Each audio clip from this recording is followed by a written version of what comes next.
Boy, that sure was a long recess we took. Yeah. That wasn't a recess. That was a field trip.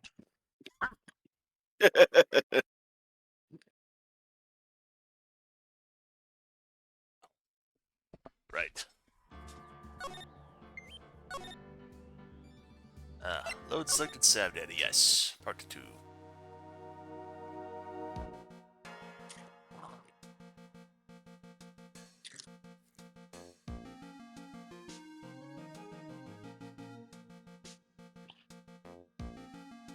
Yeah, he's got his mic muted, so he's probably taking care of some. Right. Ew, that was close. Tell me about it. I nearly died in there. That's my line, sir. No, it's my line. I think I really did die a little bit. Oh, looks like we nearly all died in there. I can't believe Detective Gumshoe. How could he betray us like that? Huh? Yeah, there you go. He said he'd help me. But he told me he set me up. You set me up. You set me up! I don't think he meant to do that, Maggie. He was backed into a corner. I mean, the guy's got to do his job, right? It's okay. I know all about lies and betrayal. I've had them my whole life. But it really hurt this time. It felt like someone punched me hard in the stomach. I hate that guy. I don't ever want to see him again. Poor Gumshoe. So the next witness is going to be that old guy from the park, right? Yeah, Mr. Kudo. Lover of waitress outfits and projectile seed. Oh. That can't be taken out of context. I bet he's got to be really stubborn. I mean, he's pretty set in his ways, you know. Yeah, he's a big old grouch. Are you going to be able to handle him, Nick? Yeah, I can take whatever he throws at me, even those never-ending birdseed. If that fails, we just bring out your hot sister again. If she'll come. January 7th, 11:15 a.m. District Court. Courtroom number 4. Court will now reconvene for the trial of Maggie Bride. Or was that Bird? Bird. I think is it Bride? It's Bird. Or Bird. What was it? Bird. Bird. Bird. Okay. Bird. Mr. Godo, your next witness, please. Prosecution calls the lucky old-timer who caught the show over a cup of coffee. Will the witness please take the stand? There he is. Name and occupation, if you don't mind.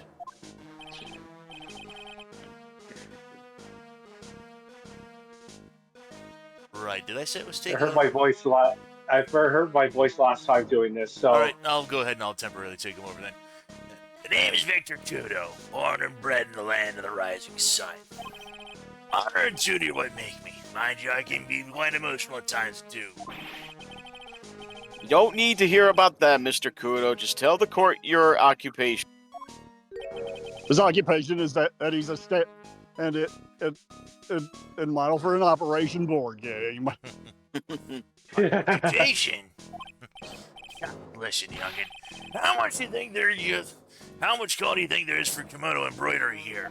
Oh, he's got the red nose. Now I get the joke. Kimono embroidery?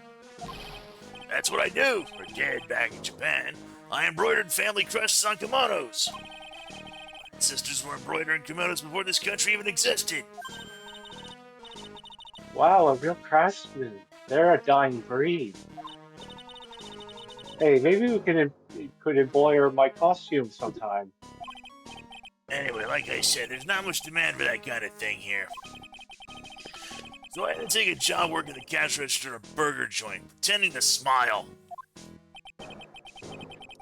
Burger joint would have been better off putting him in the kitchen. Now then, witness, were you in the restaurant at the time of the incident? Oh yes, I was eating some seeds over a cup of Javachino. Seeds? What do you think these are, huh? Yeah, I see. So you saw everything that happened, Gramps. Did I? Oh yes I did. I saw it all. Then please, tell the court. We're all ears. Sure, I'll tell you. I'll tell you every last detail. You're really getting into this.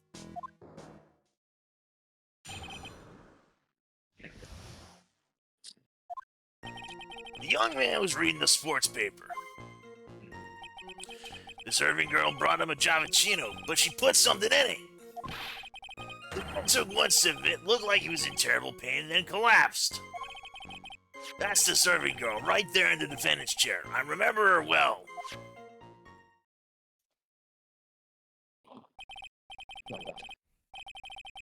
Mr. Kudo, she is not a serving girl. Please refer to her as a waitress. What's really the difference?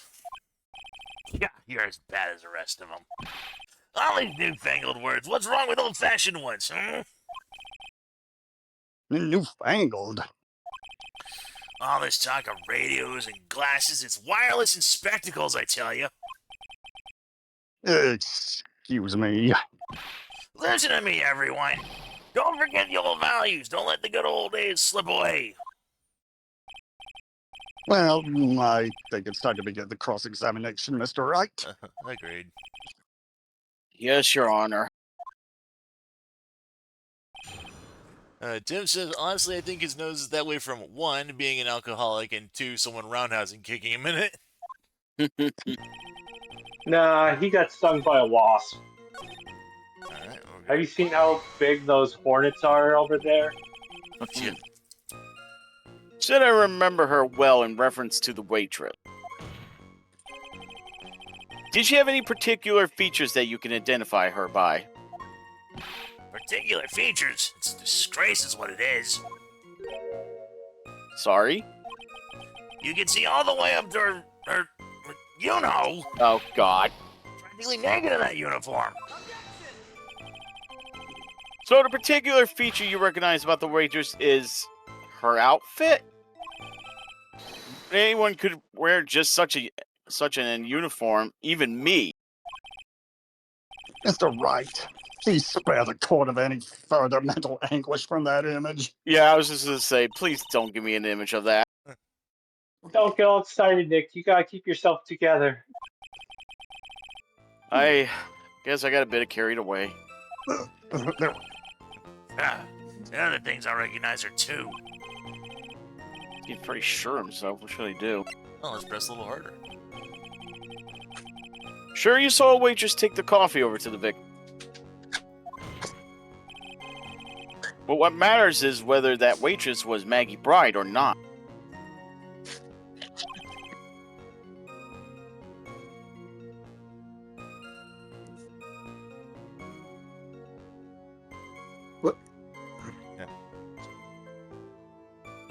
There you go. Yeah. Quite right, Sorry. Mr. Those other features that you recognize about the defendant.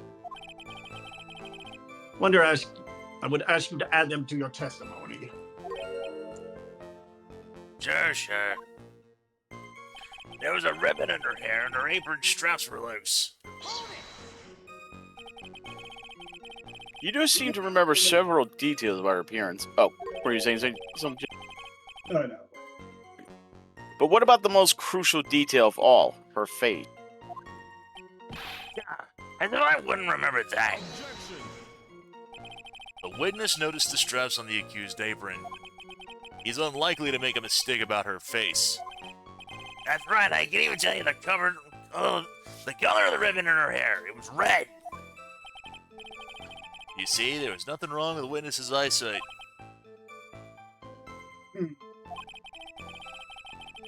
No doubt he remembers the waitress pretty well. should I do? I get the feeling there's something more to this somehow. Ask about the waitress's bag. The identifying features you described are all things you would see from the back. So what?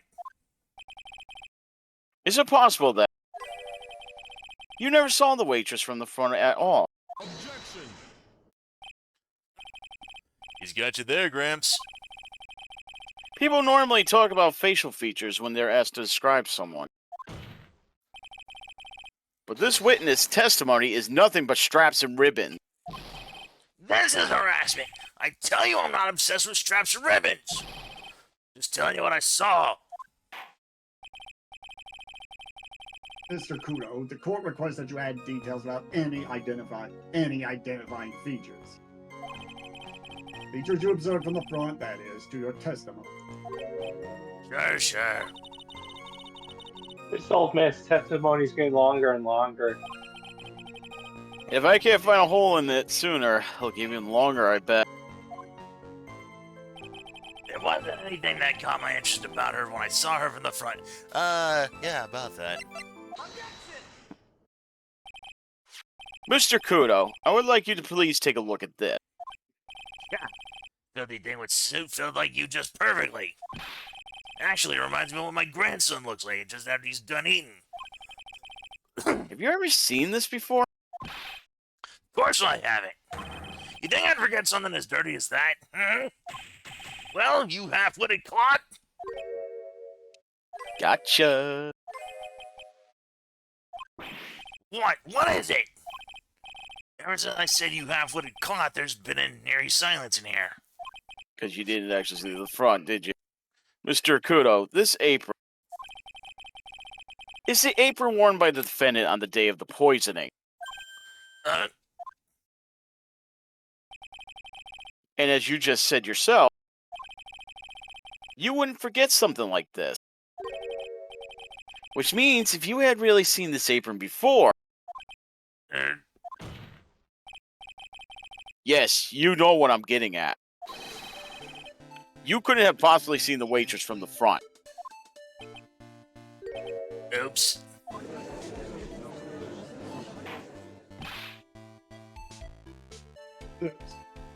Witness.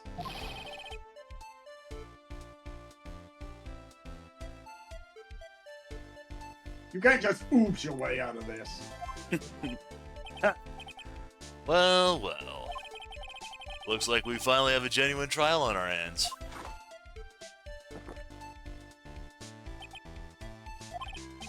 Listen, Trite, here are the facts. On the day of the incident, there was only one waitress in the restaurant. That being the defendant, Miss Maggie, was a bird bride. It's It Bird. was Bird. Maggie Bird. Or Yeah, because this radio said bird or bride earlier. Yeah, It's he Maggie did. Bird. I was Yeah, laughing. I wasn't going to point that out, but... Yeah, I made a mistake. Sorry about that. Exactly. And when that one waitress put the poison into the coffee cup, this old man was watching.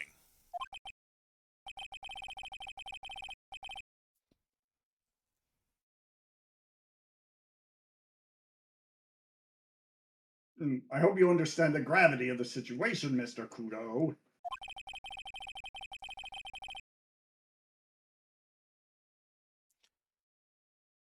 The fated defendant may rest on what you say you remember seeing. Just tell the, Positive. Yeah. Yeah. Go on, judge my luck. Just tell the court exactly what you saw, Gramps. You can rely on me, Captain. My noggin's in perfect working order. I can't remember a single occasion I forgot what burger customer I wanted. you can't remember? Probably more like he messed up so many times he's blocking it out.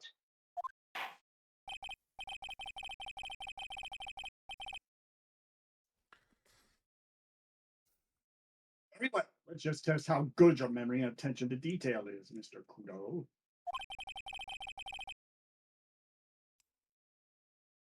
Tell us what you remember about the victim.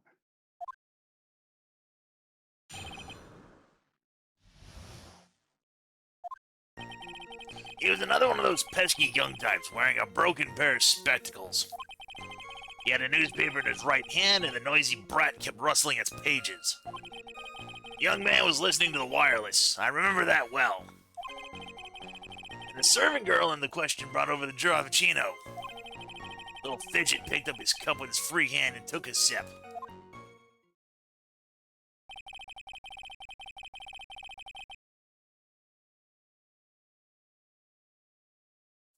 The testimony we have just heard was to test how credible all the witness's memory is.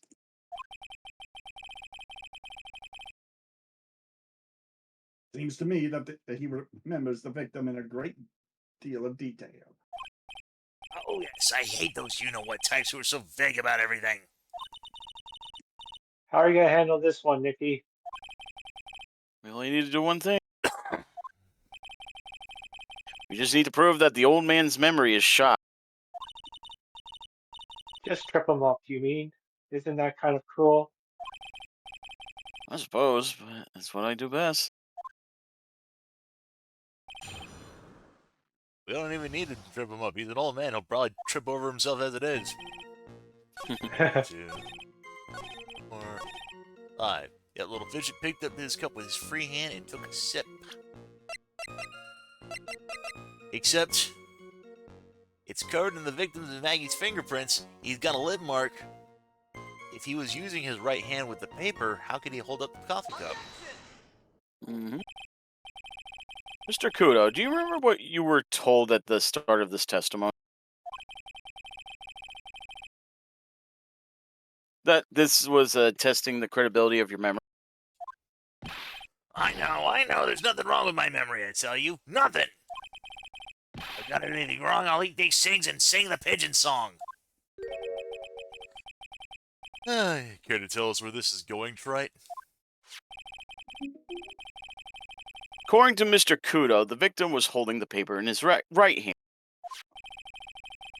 while drinking coffee with his free hand, which would make that his left.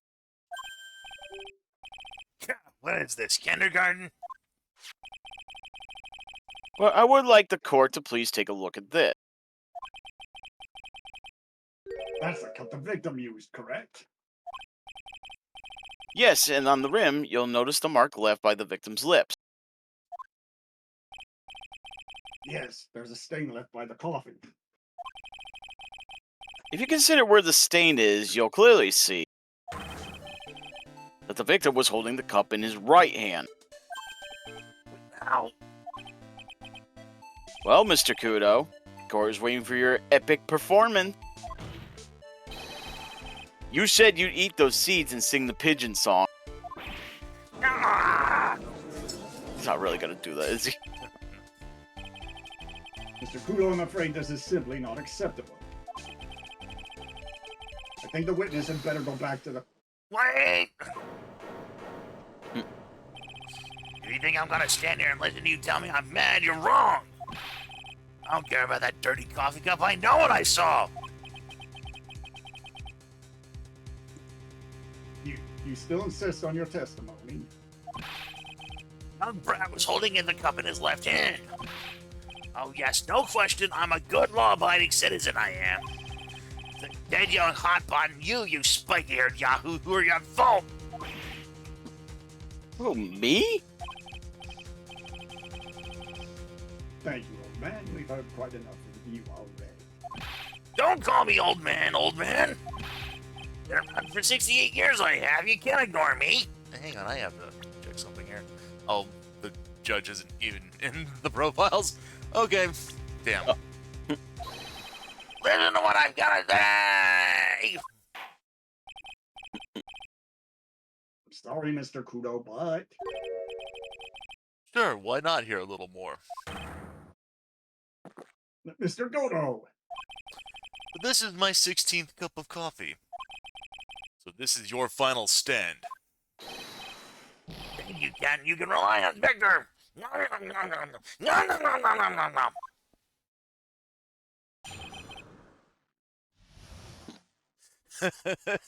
Tim, look at me, listen to me. boy was wearing the earpiece on the same side as the green lens of his specs. He kept fiddling with it all the time. He was fiddling with it just before he picked up the cup, too. And then he used the same hand to pick up the cup, his left hand.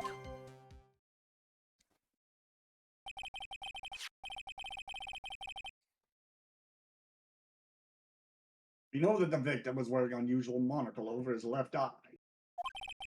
It wasn't a monocle, Your Honor. It was a small computer monitor often used by programmers. A monitor, you mean like a television screen?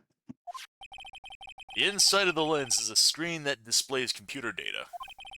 It's called an HMD. It's a common tool in the victim's line of work. HD, TV, DVD, CD, all these newfangled letters drive me mad, but they don't matter. I know what I saw and I'm telling the truth. True, he doesn't seem to be lying. And those are the facts. Go black and white.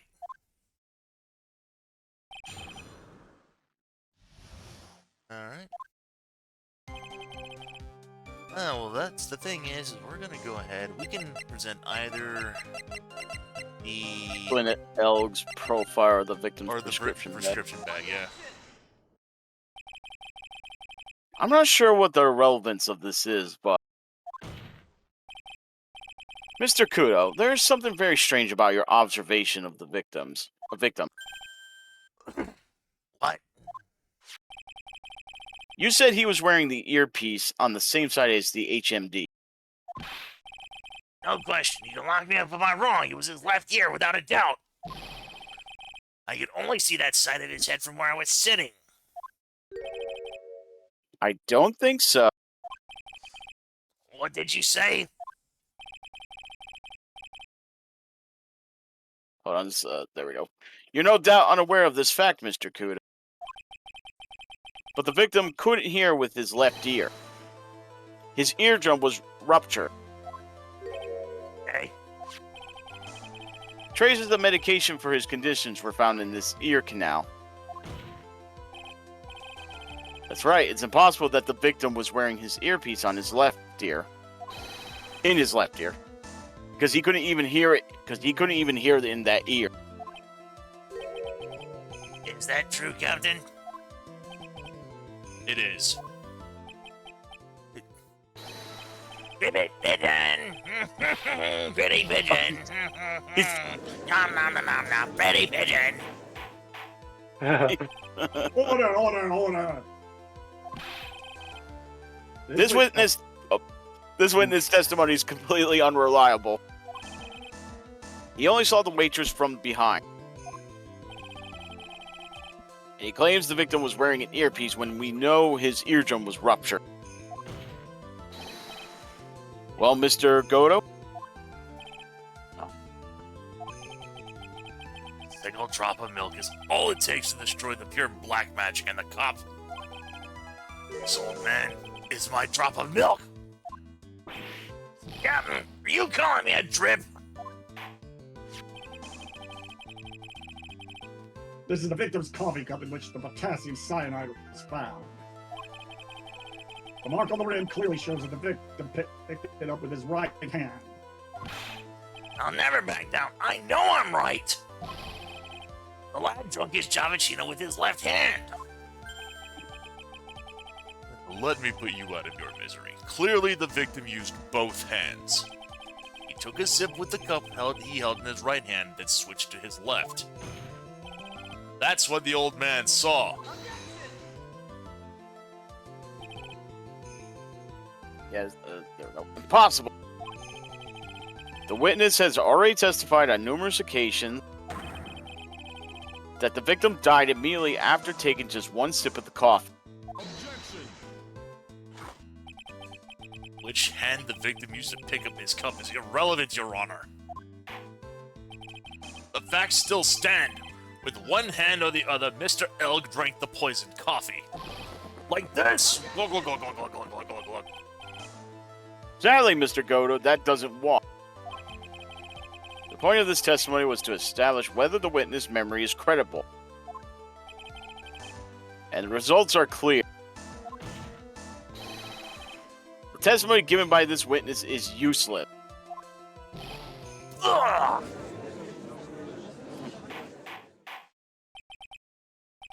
I believe it is time to conclude today's proceedings. I'm satisfied that the witness is not deceiving the court. But to be frank, his testimony is a farce. Did you have to be so frank? Take that, you pompous old fogey! I'm sorry, Mr. Kudo, you can't reach me from the air. I'm ordering the defense and the prosecution to investigate this case further. This is all for now. This court is adjourned. Okay. Oh. Wait! If we stop now, where does that leave me?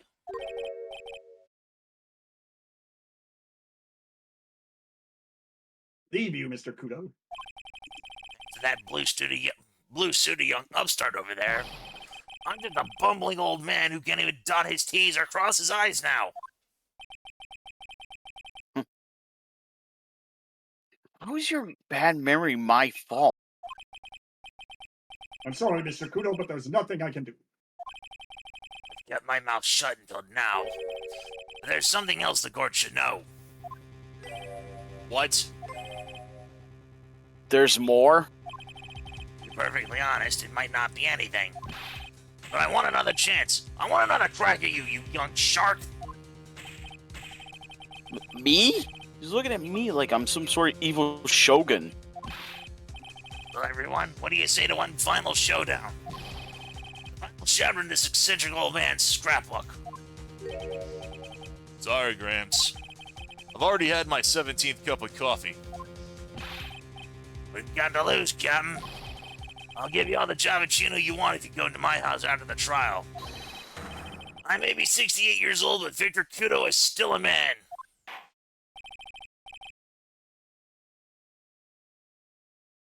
That's enough, witness. It'll be quicker for the court to just hear your testimony. You bet. Much, much quicker. No. I can't believe this is happening. You better get ready, youngster. I get the pitcher, just quit throwing those. Just quit throwing those seeds at me, would you? I'm gonna be using some sort of infinite ammo code with that box of seeds. I think there's some D&D item that I don't remember. I want to say bag of holding, but bag of holding's not even infinite. Huh. Anyway. First of all, I want to stress that this might be nothing. I'm not too sure of it myself. The young boy slumped over to his table as soon as he took one sip of the Javachino. Well, the clumsy idiot upset the vase. He knocked it right over. It broke and a strip of cloth covering the table got completely soaked. Well, how about that? Turn things upside down,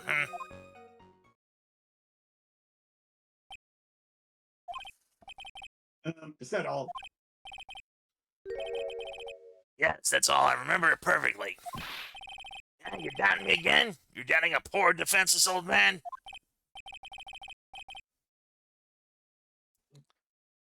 No, we are not doubting you, Mr. Kudo. Don't you get the feeling there's a question hanging on everyone's lips, Nick? Yeah, so what? Probably. That's all I can think of, and I have to cross-examine this guy. You're a bird brain, that's why you all you can think of. Very well, Mr. Wright. Your final cross-examination, please. With gusto. Alright. And... Where's that crime photo? Tim says, Goto should switch to beer. Yeah. Mr. Kudo, this is a photograph of the crime scene. So what? Look carefully at the table. It's not wet. The vase is there. they're intact. Yeah, I don't know what's going on. My screen's like freezing up a little bit, and then it will go. Yeah, it did that for me too. So I'm hoping that's just a Discord issue and that's not something on Twitch. I think it's running good on Twitch. Yeah, it looks like it's running good on Twitch. Yeah, it's got to be Discord. Okay, good, because I'm sure if it was a Twitch side, then someone, Tim would have let me know. So, Yeah, Yeah. Tim would have said something. uh, Lost your tongue, Granddad? I'm no granddad of yours, hopscotch. Ow! Ow!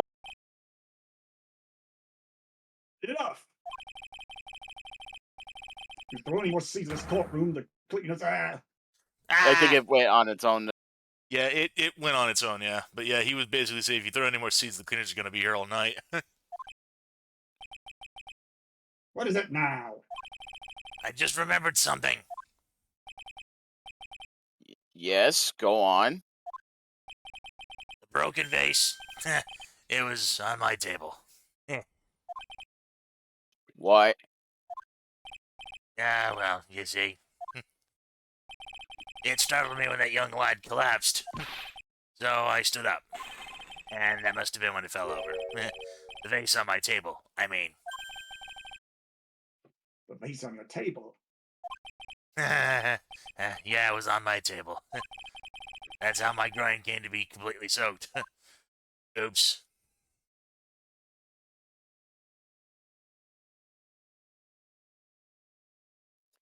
Coda's gonna. Dot, dot, dot.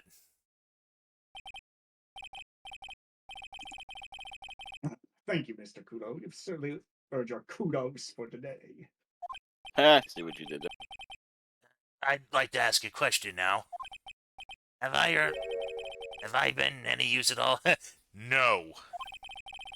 Perhaps that's something you should reflect on yourself, Mr. Kudo. Wait a minute. If that's the case, there's more. I've got more to say. Oh, Oh, yes, I remember something else. Bailiff, escort the witness out of the courtroom. Thank you. God. Wait, listen to me.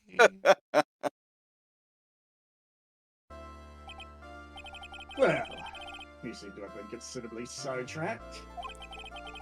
And I'm still not in a position to deliver a verdict.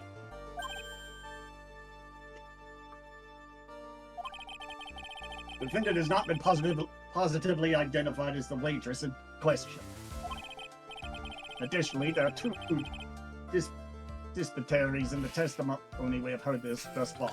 Disparity, but yes. Disparities in it.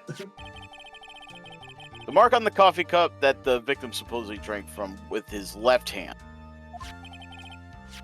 And the earpiece, which has inserted into his left ear, out of which he couldn't hear. Wow, Nick, you did it. I therefore require both the defense and the prosecution to further investigate the facts. Yes, Your Honor. Dot, dot, dot. There's one more thing before I call today's session to an end. One more thing, Your Honor. One more thing.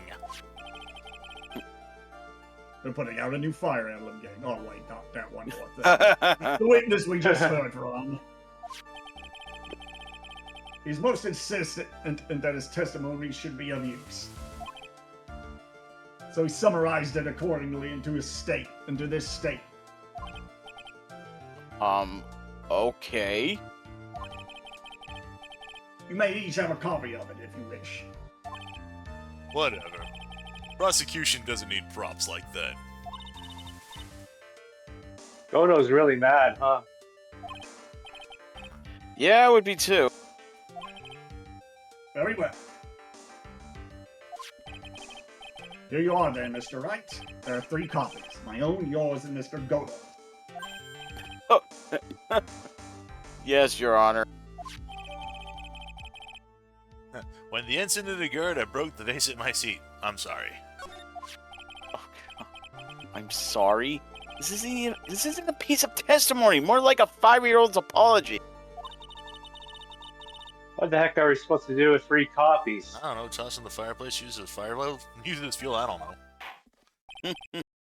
That is all. This court is adjourned. All right. Kind of reminds me of one of the upcoming things of Pokemon Violet I edited. One of the days, like, what are we supposed to do now, girl? You still got hands. Go throw them at him.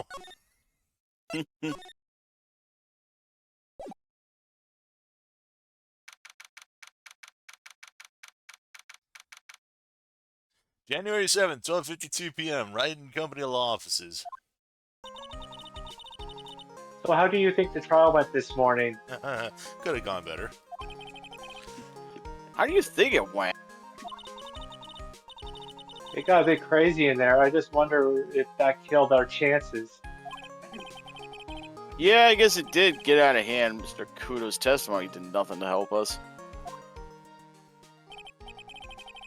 Plus, now we don't even know the identity of the waitress who laced the coffee.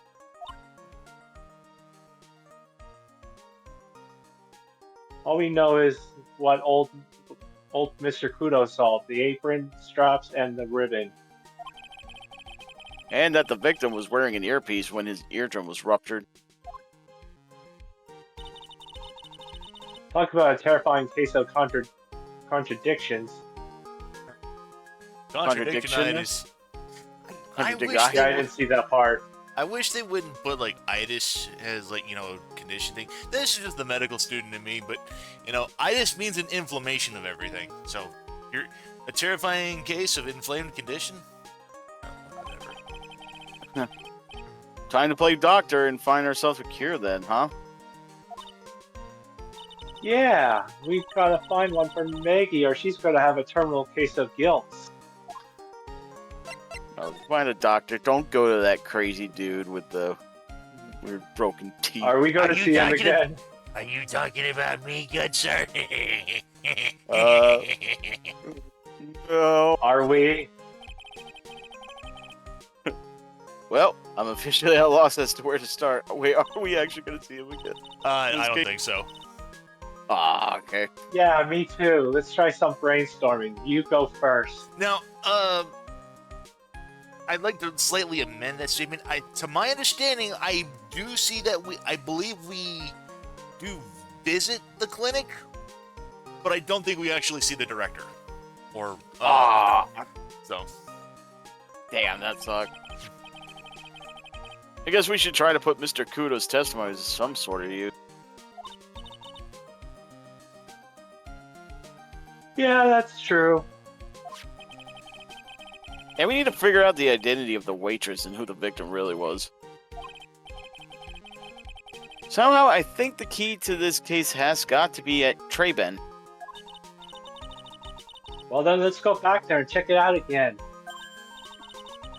Oh, and we should drop in on Maggie and see how she's doing too. I just want to make sure I said that right, Trabian. Trabian. Yeah. Trabian. So, anything on your mind? Actually, there is something. Yeah, I just want to apologize if I butcher anyone. Yeah, the name. No, it's Anyone fine. forgets as well. I was wondering about Zen Xlop, you know, like what he's like and stuff. Oh yeah, I almost forgot about that guy. Oh yeah, there's that. Oh, that beat just so hard, I feel like it was worth smooching an express train. Phoenix Wright. Saying you're Phoenix Wright. I'm Phoenix Wright. The one and only. Actually, I learned a little something about my doppelganger. Oh, you did? What did you find out? Oh yeah, Maya was working at the restaurant when I ran into Don Felony? Felony. Felon. Oh, is that it? No, I'm going to assume that's Don Fiona. Illinois. I'm assuming that's Don Fonione. Fione? Felonione. Yeah. Yeah. I would never know that because I've never heard that word before.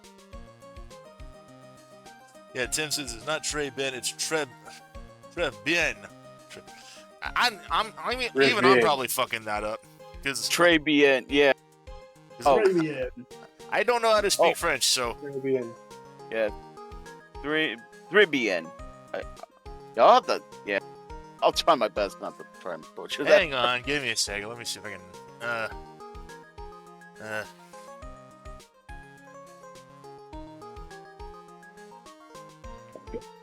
Oh, Tim says, well, I do, so.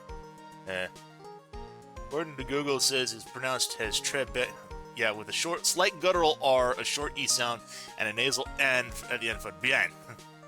So Tribien. the R in Trey is not a hard Spanish R, but a softer French R, and the final N is nasal. So sounds like it's kind of coming through your nose, basically. Like Tribien, like that or something. Tribien. Tribien. Let's say, I don't know. comment ça va? Comment It's ça the va? one we're with. Or simply, ça va? Ça va, meaning, how are you? just out of curiosity, we've been going for about 40 minutes. Have we been able to hear everybody from the Discord side? Has anyone from the Discord side been coming through on Twitch? I've been hearing you guys. I just did it earlier.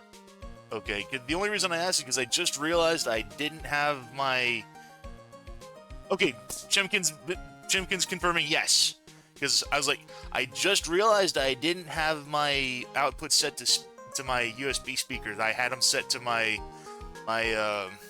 actual computer speakers, and that normally means that, hey, if that's the case, no one on Twitch side can hear you guys over Discord. They was only able to hear me, but no one said anything about not being able to hear you guys, so I'd assumed that. Okay, either way. Yeah, because before you started, I had checked to make sure if I could hear my voice and hear DM and Jade. Yeah, I was like, yeah, I couldn't hear everybody. Bonjour, we are looking at how to pronounce this expression from French, meaning very good. Très bien. Très bien is how you say it. So how do you... So yeah, Tribien or something like that, according to... Tribien. Tribien, yeah. Yep. Double checking Tribien. again. Let's Anyway, learn how at to least we won't pronounce be stuck on this this for much longer since expression we're from already French, halfway on meaning this game. very, very well. Or very good. Generally, very well. Très bien. Yeah, Tribien, yeah. Alright. Tribien, so yeah. All right. Let's just say he was such a terrible version of me that I wanted to sue for defamation. What's that guy's story anyway? What does he have to gain by impersonating me? Well, let's go ahead and move. Let's go see Maggie first. Yep, that's where you have to go first. January 7th, Detention Center, Visitor's Room. I guess Maggie's still in that's me. questioning. That's me. Sorry. Okay. I guess Maggie's still in questioning. I was just reading up on. But we've got questions to ask her. Maggie! Keep it down, Maya. This isn't a playground, you know. Guess we can't go here anyway then. Yeah, it's you need to find Victor's testimony learned from double game. Yeah, you won't find Gumshoe in criminal office department and Maggie at the detention center. Alright, then off to Tribien then. Tribien, yeah. Tribien. Empty as usual. Yeah, and it's lunchtime too. Who's? That's it. Come on. Hey, that sounds like. Oh, it's Gumshoe.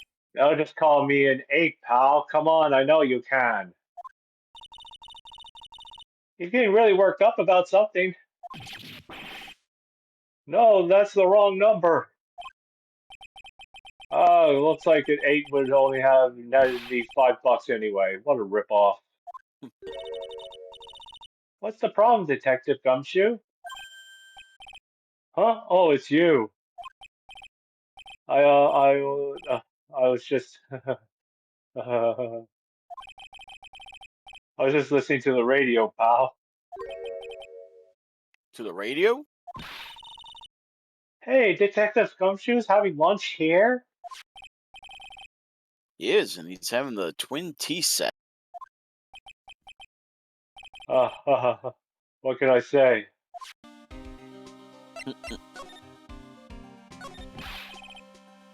This is a nightmare. How am I supposed to look Maggie in the eye now, pal? You really drove her into a corner, you know.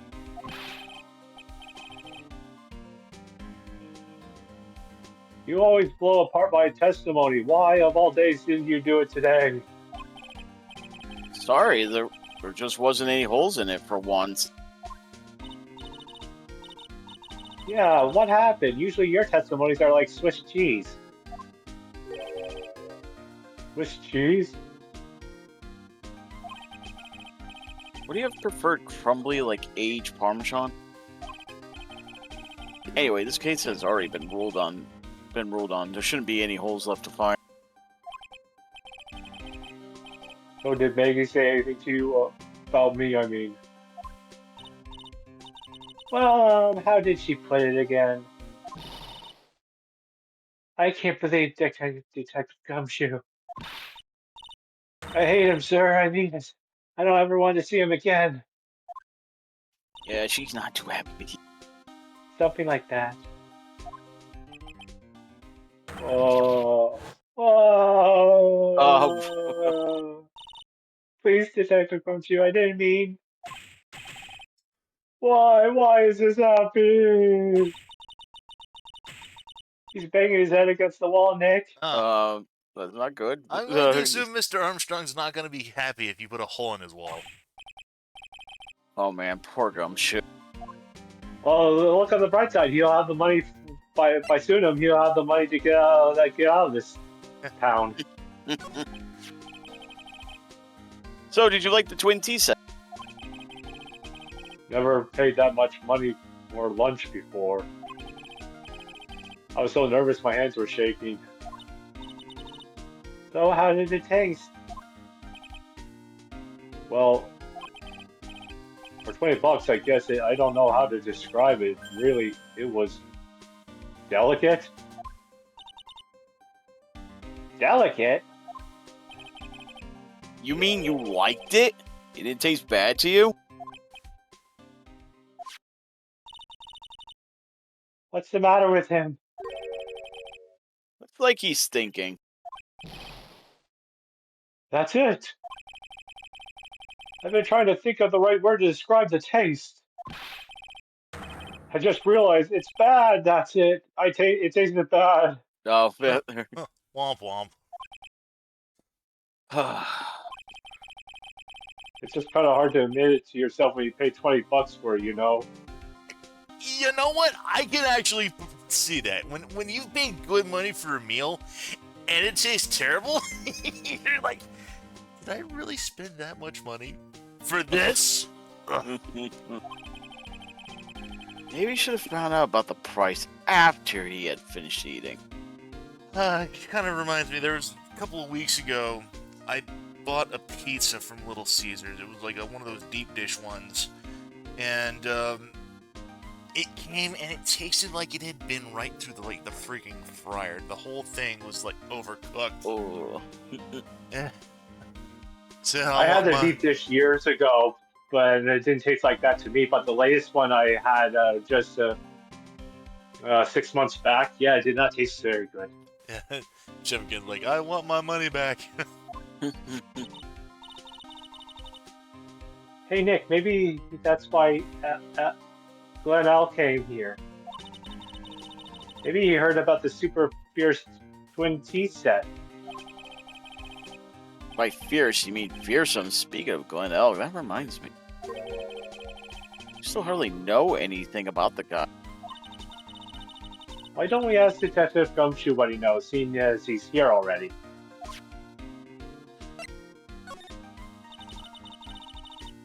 So what were you all excited about earlier? Huh? That's right. You said you were listening to the radio or something. Oh, that was nothing. I wasn't excited. Come on, Detective Gumshoe, you can tell a little of me. What were you listening to? Nothing really. It was just the daily exercise show. Mm-hmm. Oh, he's lying. Oh, come on, video. What the? A Cyclock? Oh, this lunch special lobster sure is great. Even though you just said it was bad. Then why are there tears in your eyes? Alright, well, nothing for it. Let's break that Cyclock.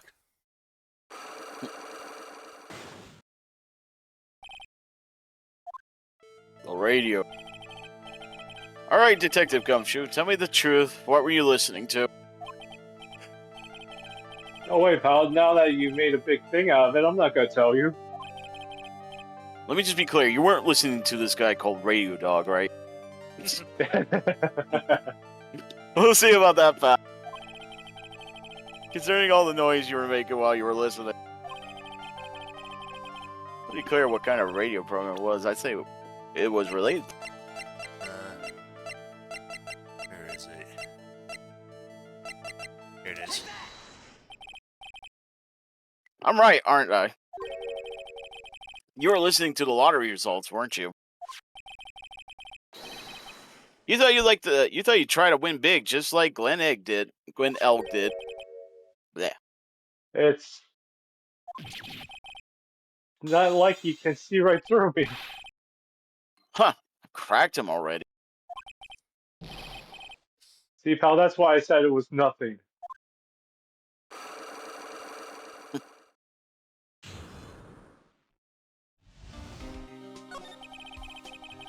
I'm usually pretty lucky, so I figured I'd give it a try. What's with everyone in the lottery? Phoenix, that's a lot of money. So, how did it go? I won 50 cents. Oh, uh, you hear that, everybody? Good old Detective Jones. Where did I have this out here? Yeah, here it is. Good old Detective Jones. He won 50 cents. And how much was the ticket? A lot more than that, probably. yeah. Yeah, I'd be better to win nothing at all than a half a lousy buck. I was so mad. Yes, he lost 50 cents. Yeah. Yeah, I know that feeling. I bought the same kind of ticket as Mr. L, guys, see? And they've got this special radio show where they announce the winning numbers. They even do the drawings live on air. It's intense, pal. I bet that's what Mr. L was listening to the day he was killed. Yeah, what time is it now? It's just after 1:30. And are the lottery results always broadcast at the same time? Yeah, look, I got this flyer when I bought the ticket. Millionaire radio flyer added to the court record. Experience the most thrilling 10 minutes of your life every Monday at 1:30 p.m. Millionaire Radio, that sounds cool. I want to try it, Nick. Don't get her started. Then buy a ticket, Maya, with your own money. So yeah, think about the lottery ticket. Think about these lotteries, though. It is very unlikely that you're ever going to win the lottery. Like, the statistical likelihood is so low that you are more likely to be killed by a falling airplane out of the sky than you are to win the lottery. Yeah. Because most of the lotteries, like they'll add, like, it's funny because I know one of the places I used to had around here that there would be like numbers and they kept adding freaking numbers to the lottery. It used to go to 50, now it's like up to 75 now.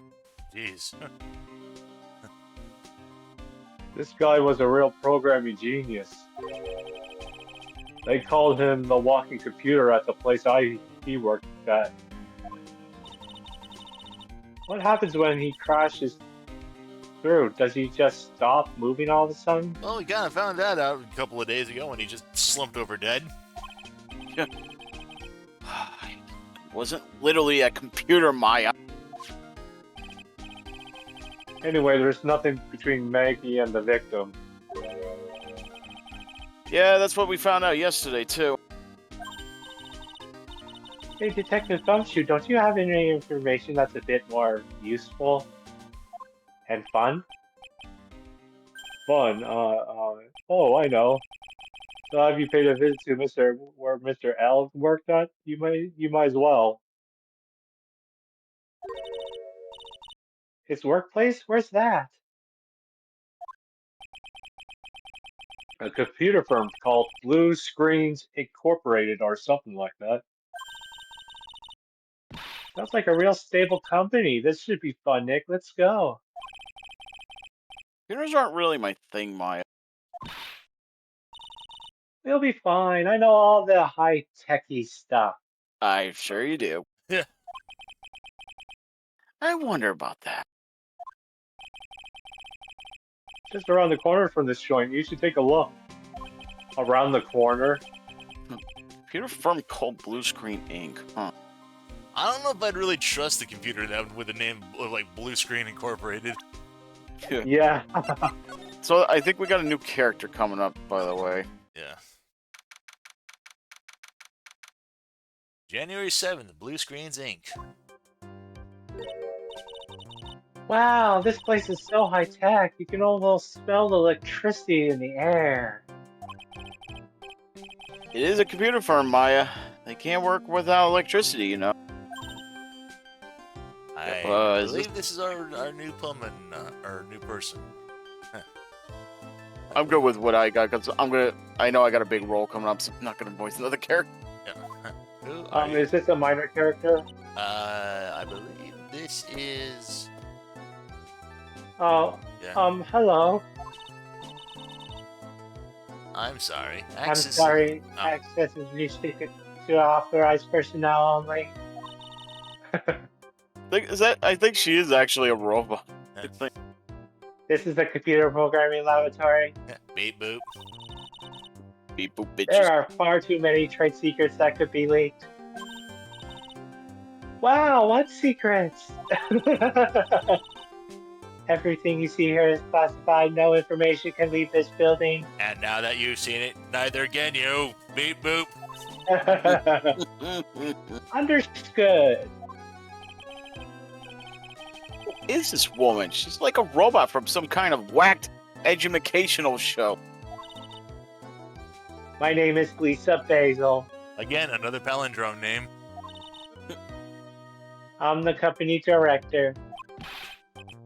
The director? She's human. She seems more like a ghost in a shell. Oh, that reference. That thing over her eye, isn't that the same device as Glenn L? That's a DMH, right? HMD. Nice try. It did say DMH. She did say DMH. Yeah. Yeah. Nice try, but it's the other way around, Maya. It's a HMD.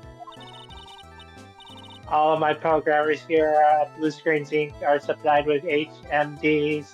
They just look like the scouters from Dragon Ball. Like, Yes. Vegeta! Yes. I was honestly gonna make a Dragon Ball joke when the judge didn't know about the whole scanner thing. Yeah. I was gonna say, yeah, don't you watch Dragon Ball, Judge? His Riz is over 9,000. You're about to I was about to make a pun of it. Oh, I'm sorry, Jay. Well, food. Oh, okay. Oh, that's right. Okay. Oh, sorry. What were you gonna say? Oh, the 9,000 joke, I think. Yeah. Do you write programs too? Then do you write programs too? Yeah. No, I just enjoy wearing this. Yeah, Chimkins even said the scouters came to mind when she first saw her, yeah? They are pretty cool. I wouldn't mind one. I mean, I'm not gonna lie, I'd like one of those too. Yeah. Alrighty. So, what exactly is this firm's business? I will try to simplify it so you can understand. We analyze the data management systems required by certain branches of the industry, and then deliver optimum operating systems and source level components to them. Huh? You lost me on the corner of analyze and management. It doesn't matter. They analyze stuff. You got that much, right?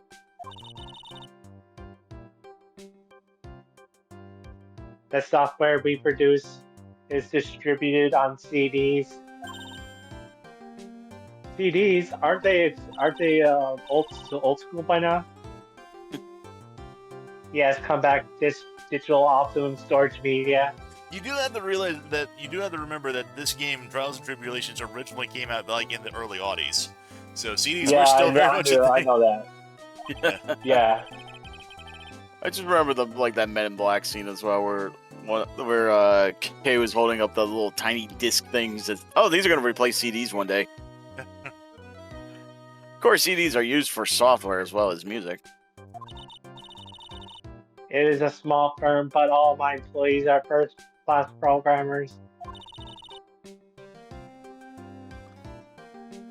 Let's ask one of them what they are doing.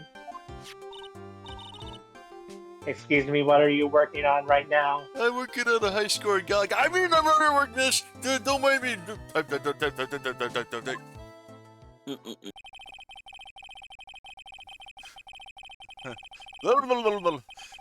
Oh, he's going fast. Yeah. Habada. Technobabble. Well, you get the idea. This is the sort of thing we are involved with. Did you good people follow all of that? None whatsoever.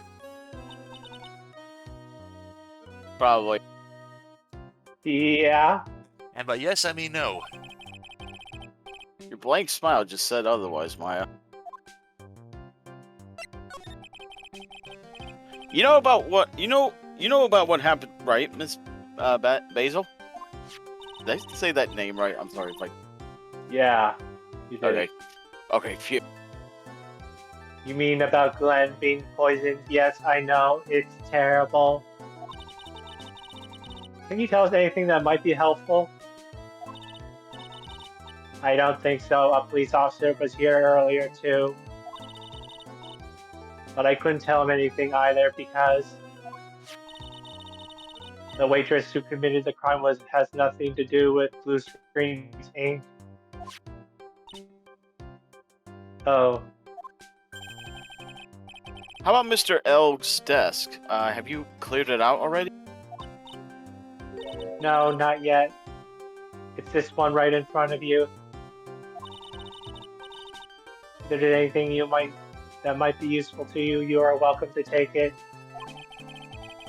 It'll save us the trouble of finding a trash can. Guess there might be a clue here somewhere. There is some stuff we do need to look at. Wow, look at the mess. Looks like they're all betting tickets.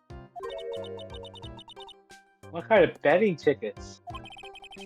We're betting on which horse will win a given race. There are horse racing tickets. Oh wow, the stores are stuffed full of these things. There's even some on his computer screen that says Umamuse.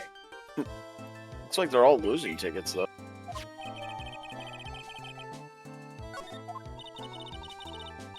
This many tickets would get you what? $1 down at a recycling center? But I didn't know you were so hard up that you would try to profit from the dead, Nick. Maya! How dare you!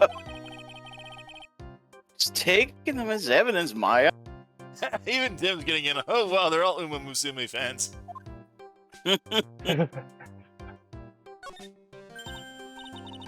Wow, look at this desk, Nick. What a mess. Looks pretty average to me. But you can't get any work done with everything all over the place like this. I can imagine Phoenix saying that because he probably has had his desk as a mess as well. You think? Oh, I didn't read that. Sorry. Yeah, I'm sorry.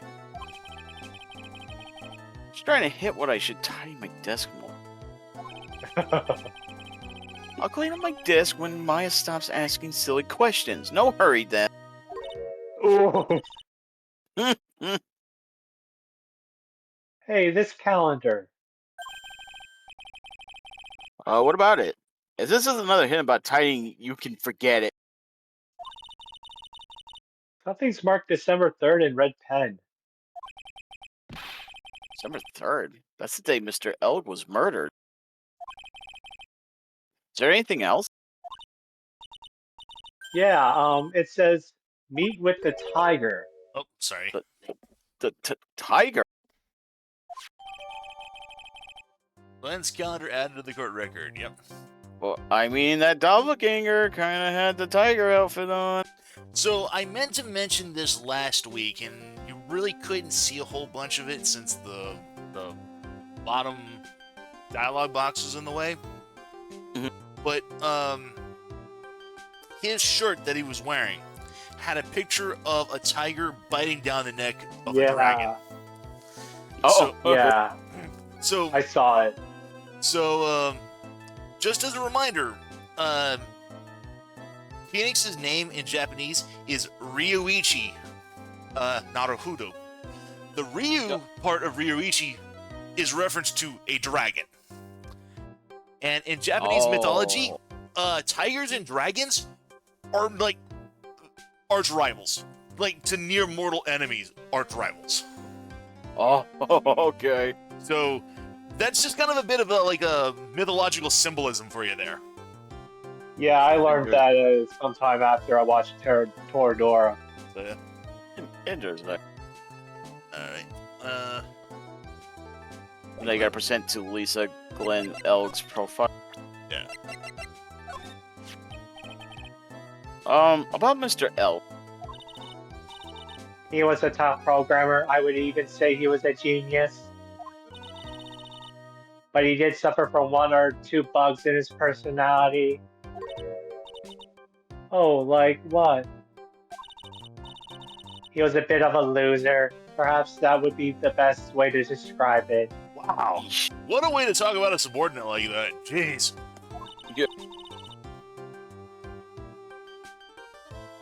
That's what got him into trouble.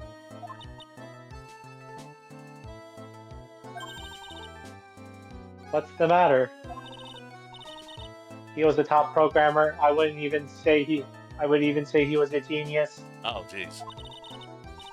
So he was really no trouble at all, a model employee. It's not what you just said like a couple minutes ago. Yeah. Hey, wait a minute. Just now you said something about him being in trouble.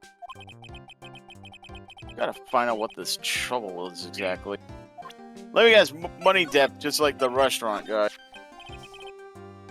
About Mr. L. Oh, was he in some kind of trouble? I'm sorry, why would you think that? I thought you said something about it just now. You said he got himself into trouble because he was a bit of a loser. Oh. 3 Cyclops. I guess Mr. Elg is like every other man with his own pile of secrets. His own miserable little pile of secrets? But enough talk. How about you? Yeah, we can't do anything with that, unfortunately.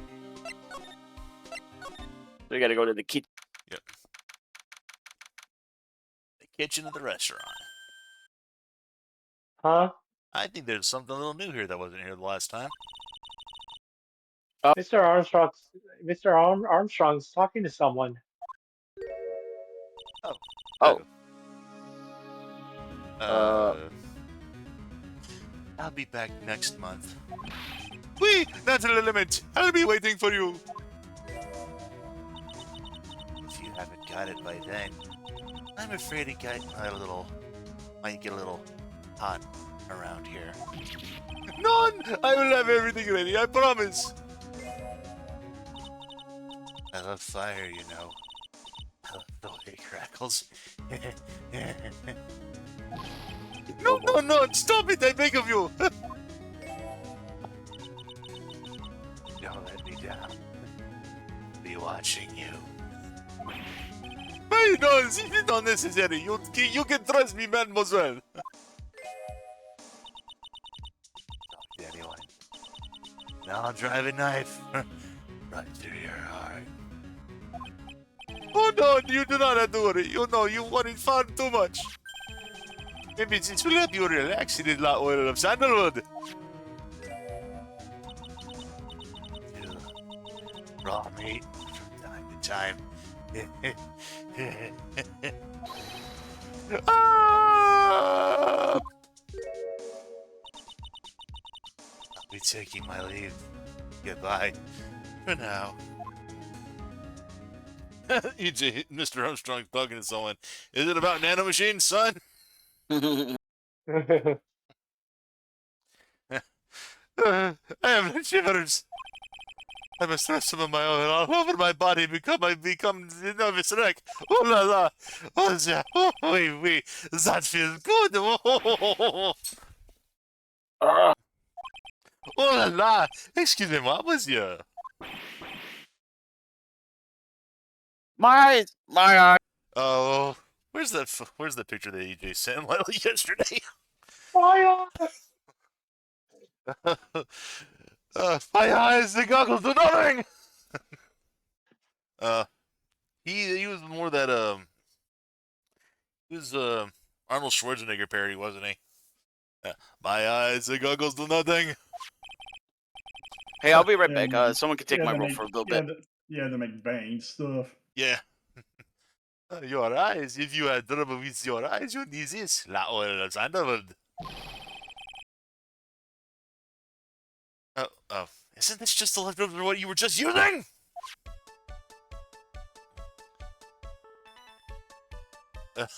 Yeah, Tim says, you know those punch through the monitor gifts? Yeah, that's this guy.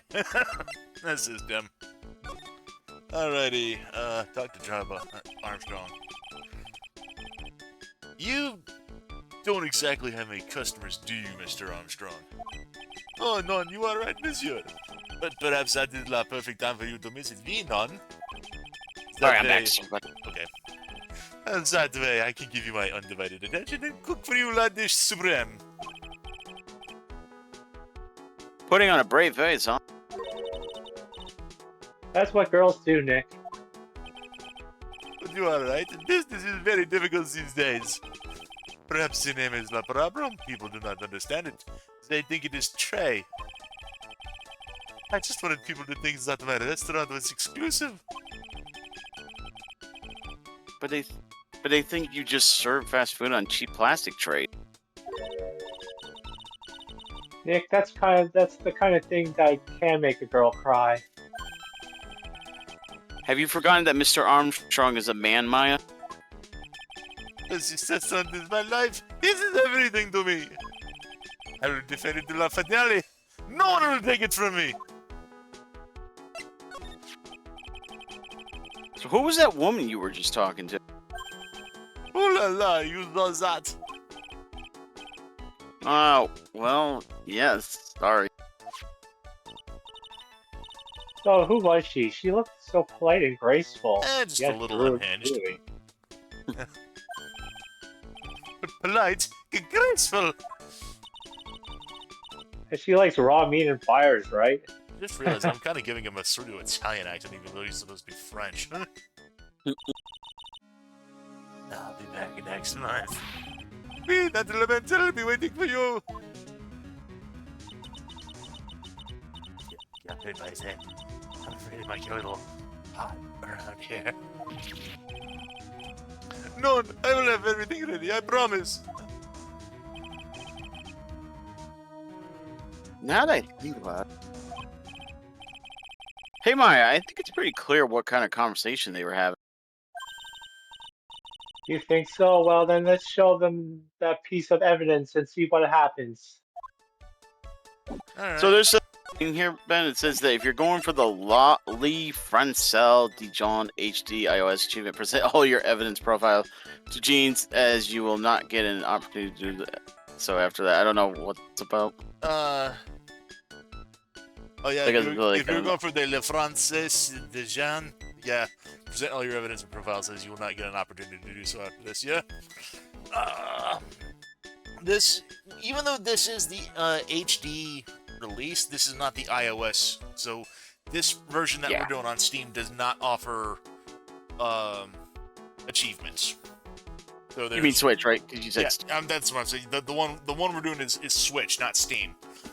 oh, okay. Now, honestly, if we were doing Steam, no, we wouldn't be worrying about this because you'd be hearing the music through Steam version. That's true. But yeah, we're gonna go ahead and just go back to. Oh yeah, that's right. Contract, so long as that paper exists, I am a delightful angel with this la broken wings. An angel, huh? Doesn't bode well when you think about it. They kept harassing me month after month. In the end, I had to give in. I agreed to help them. Help them with what? Bien sûr, if I do not owe them la money, I would have refused. But my hands were tied. Please, what did you agree to help them with? I cannot say. If I tell you that woman, she will slice me up and eat me with a salad garnish. Ew. Hopefully it doesn't mean that he'll literally be sliced up and served with garnish. I'm going to guess that woman has something to do with your loan contract, right? Am I right? Please, Mr. Armstrong, tell us about that woman.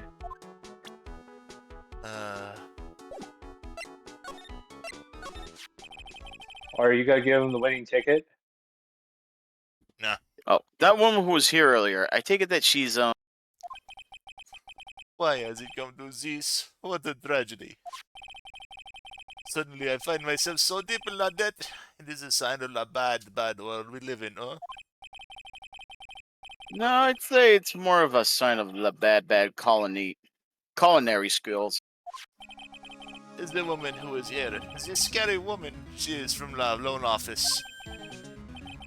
Loan office? Is that where you borrowed $500,000 from?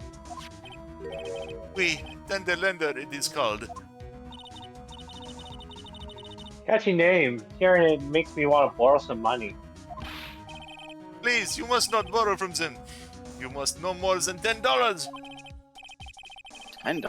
$10? Sounds like your whole monthly stipend, my. Hey, I get a bit more than that. Thank you very much. So tender lender is the loan office you borrowed $500,000 from? Huh. I wonder if they got anything to do with this case. I am a weak woman. When I am upset, I have to buy something nice to cheer me up. Thanks to him loaning me la money, I have to pay back every $1 million now. I am like his slave. I have to do everything that he tells me. Who's this he? Oh, I have a feeling. La tiger. Oh boy. The tiger? This again? Is la manager, is a tender lender.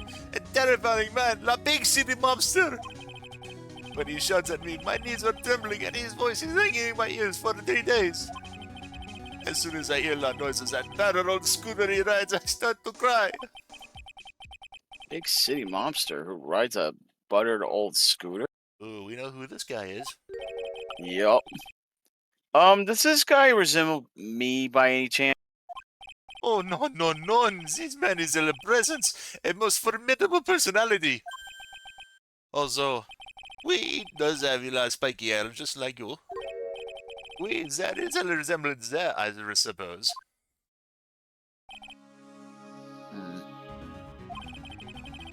Sounds like this loan office is worth checking out after all. If you want to visit Santander Lender, it is just beyond Vitamin Square. Hey, Nick. If you need money, I can loan you some as long as it's less than $3.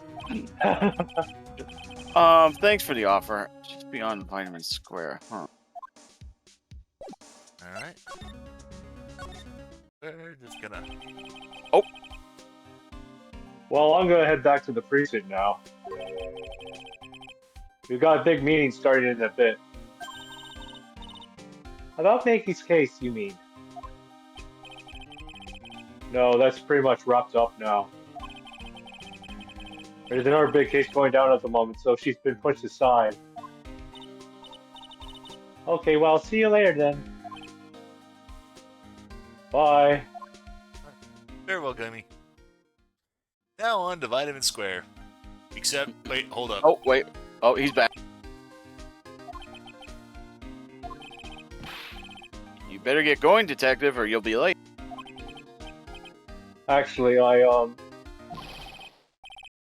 I've got kind of a favor to ask. It's a big one, if you don't mind. Another favor? A favor? Yeah, it's for, Maggie, actually. EJ's his tender lender. That has to be the most euphemistic loan office name I've ever heard. I was kind of hoping you'd give her this to her for me. What is it? It's a lunchbox. I got up early so I could make it. I've been real worried about her. She looked like she'd lost a lot of weight. Pick a gumshoe. How many weenies are in here? There's not a person on Earth who could down this much meat.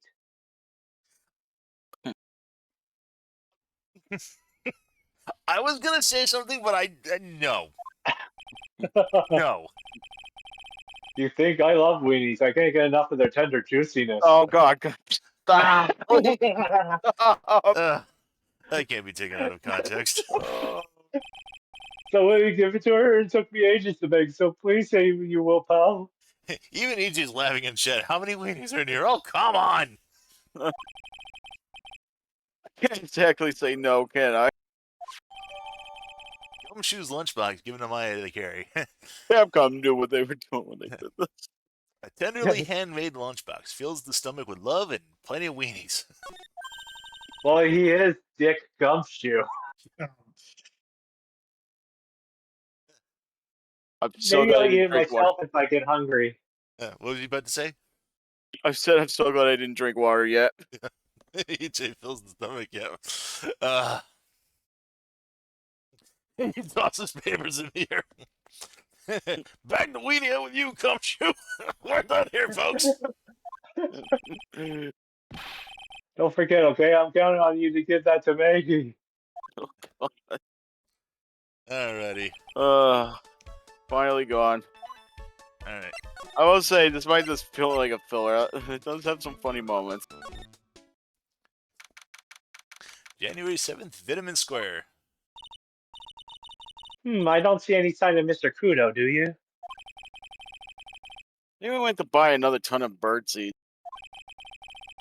I was kind of hoping he wouldn't be here anymore. I was kind of hoping he wouldn't be here anyway. At least not for now. Besides, 8 more seeds today, and I'm liable to turn into a real phoenix. His scooter is Oh, the back. same bike. Yep. Hey, check this out. I wouldn't get too close to that if I were you. Although you might be in for a shot. Pony must be lurking someplace nearby. Just imagine a tiger loose in the city. Meanwhile, the real Phoenix is just like a bandit chick, lost in a vast urban jungle. Huh? Don't worry, someday you'll grow up and become a ferocious tiger too. Don't lose hope. Why is she trying to pep talk me into becoming my phone? Just as a coincidence, also in mythology, I believe more Chinese than Japanese, the tiger and phoenix are also rivals.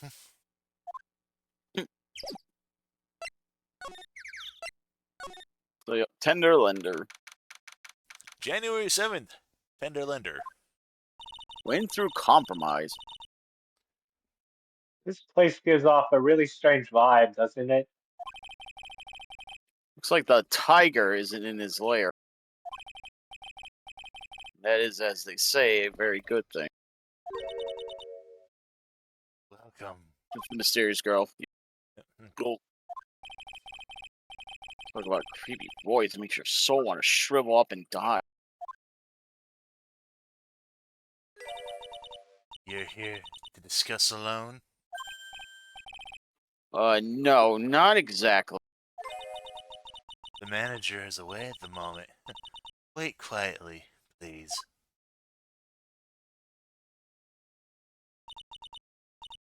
She's gone just like that. Guess we'll just have to come back another time. But this is the perfect opportunity, Nick. This place reeks of suspicion. Come on, Nick, let's take a look around, okay? Tim says we just need the turtle for all the cardinal direction beast. Yep. You think it'd be okay? Of course, no one will ever know. Coffee. Ah, I'll leave it here for you to enjoy quietly. Yes, thank you. Do not touch the desk, please.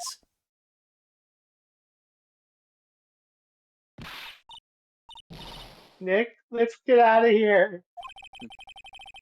Now she wants to get out of here. Alright, At work, we got exam and stuff. let's go ahead. Don't touch the desk. Nope. Let's see, this round doll thing is a dollorama, I think. A Daruma. A Daruma, okay. Or is it Daruma? I don't know. I don't know. I figured I'd read a book on Just think how the Pokemon name is pronounced. Oh, yeah. So, yeah, Daruma then. I figured I'd read a book or two and be more cultured in case you were wondering. You mean you aren't making stuff up for a change?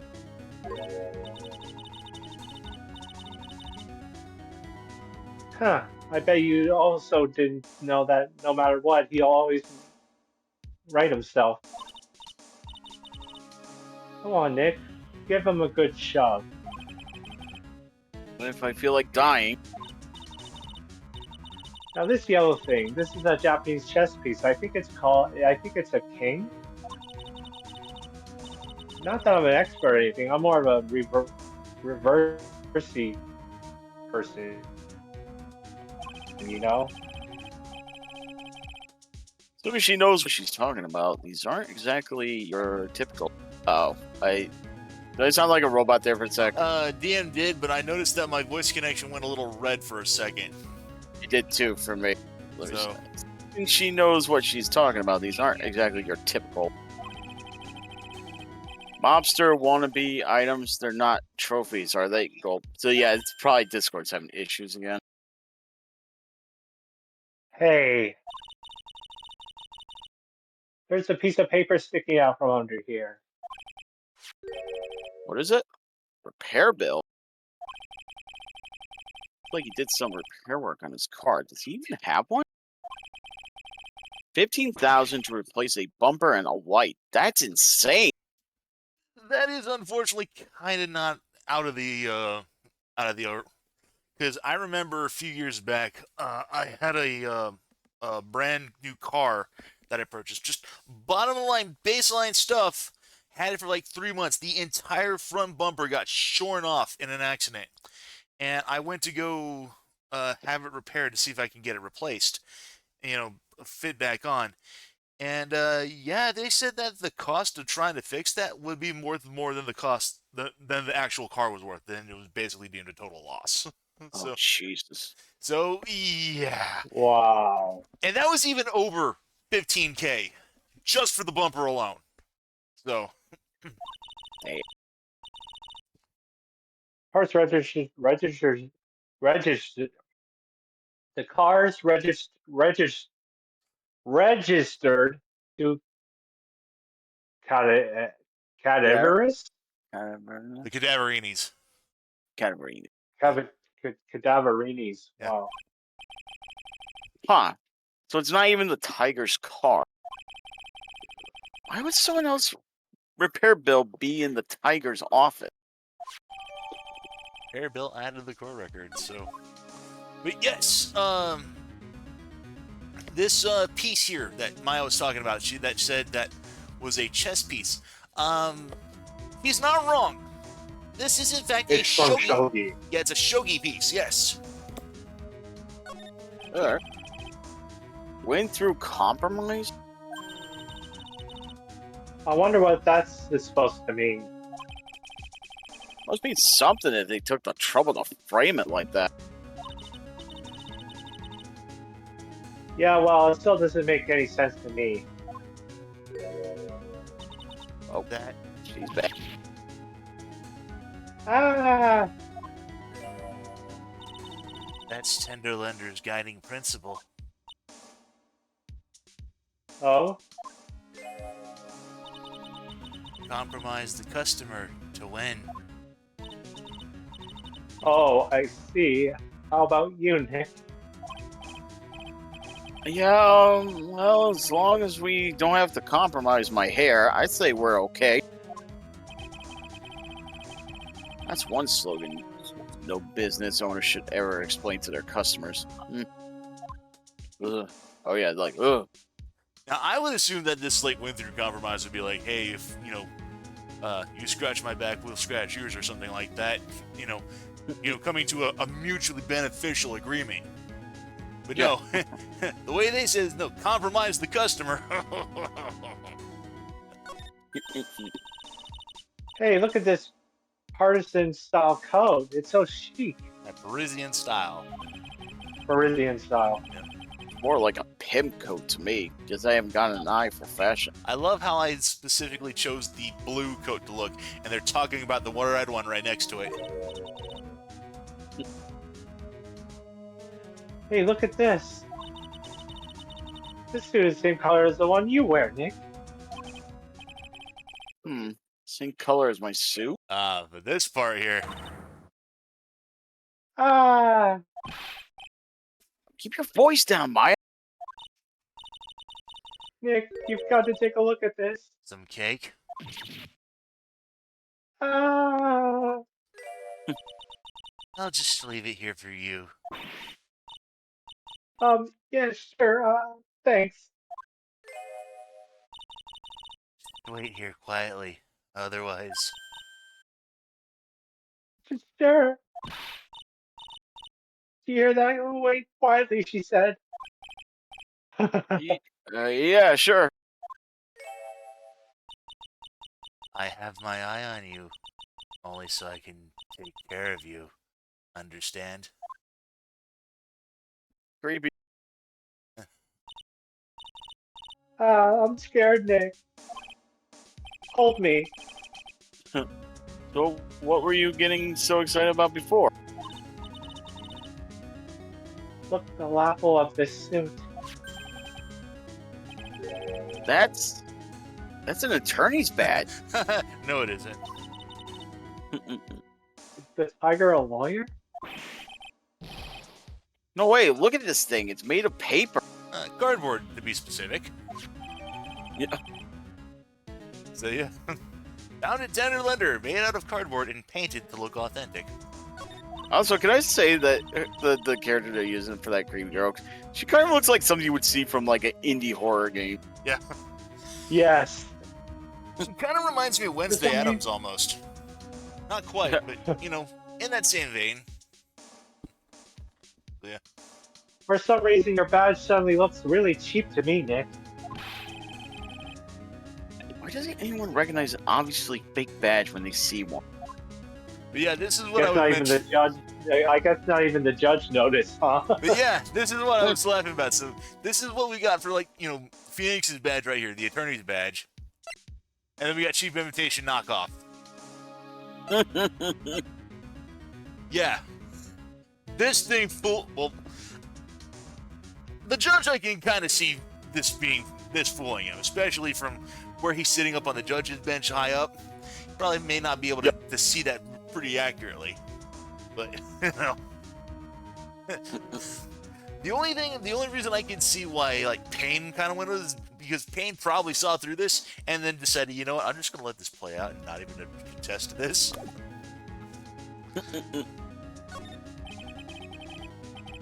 The CD player in the desk, but the desk is so loud, it's wonder you can hear it.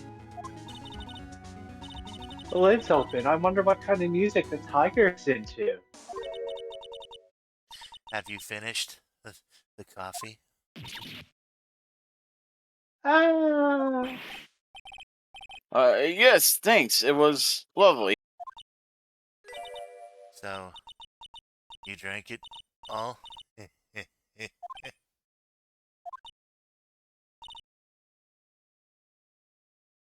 Yes. Yes, we drank it, and we certainly didn't pour it into the potted plant off to the side that you just off camera.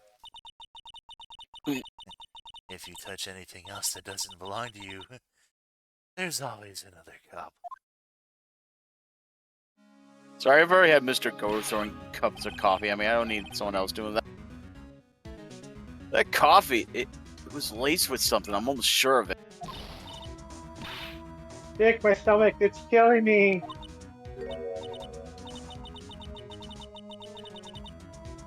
Oh wait, maybe it was just the burger I ate for breakfast. I sure hope so.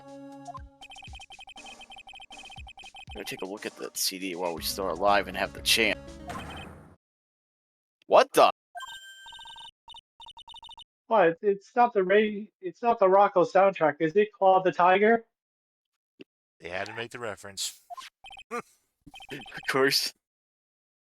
It's a demo CD. The artist's name has been handwritten on the disc in pen. MC Bomber. Oh. What? This must be the CD Maggie told us about. Let's listen to it. I bet it's heavy metal. No, don't. No way! That woman will make us drink more coffee if we did. Yeah, if anything, I would probably assume it would be more techno-electronica myself, but that's just me. Alright. Oh no, someone's dropped the ashtray on the floor. It's going to be a nightmare to clean up. Yeah, it's all over the rug and everything. I accidentally knocked over a really big space heater once. Cleaning it up was such a pain. Was it oil-based by any chance? It was one of those super antiques where you have to burn it with a ton of charcoal. Okay, well, that answers my question. Charcoal. How did she manage to knock one of those over? Aren't they supposed to be super heavy? That's my secret, Nick. I'm incredibly super strong. Oh hey, there's a book of matches here too. Oh, hey, look at the title on that. Oh. Oh, jeez. Huh. Matches, huh? Places don't give those out much nowadays. Hey, wait a sec. What is it? Look what's printed on its cover. It says Trabin. Yeah. Matches used for advertising, not lying in tender liquor. These matches could come in handy. You might be able to use them. Calm yourself, Nick. Don't let your pyromania get to you. Hey, the pilot light for the office boiler keeps going out.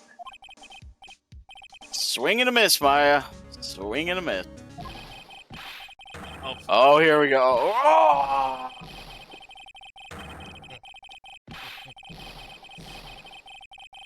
I can't keep. Yeah. Oh. Yeah. Just, ah. Ah! And she's gone. Come out from under the desk, Maya. What you used to snooping around in my office for? Nothing, we were just... Ah! My precious carpet used ganache on my rug. You're gonna wish your ugly feet never came through my door. It wasn't us. I was already... You was want to argue with me? Is that what you're doing? Think you can take me on? I'm gonna flatten yours two into a pancake and turn yours into my new rug. Ah! Oh. Don Tiger, you're back. Yeah, hold on. The thing's red again. Okay, there we go. That voice is... It's like evil sleeping into your head through your ears. Yeah, I'm gonna have to say Discord is having issues. I'm sorry, Don Tiger. I knocked over the ashtray earlier and... She got a death wish or what? Alright. Huh? But forget about it, Valletta. It's nada. Nothing. What? I ain't gonna get mad at you. You're too cute, you hear? That's so unfair. Here, have some cookies. I just baked them. And you'll need some strong espresso while you're discussing your loan.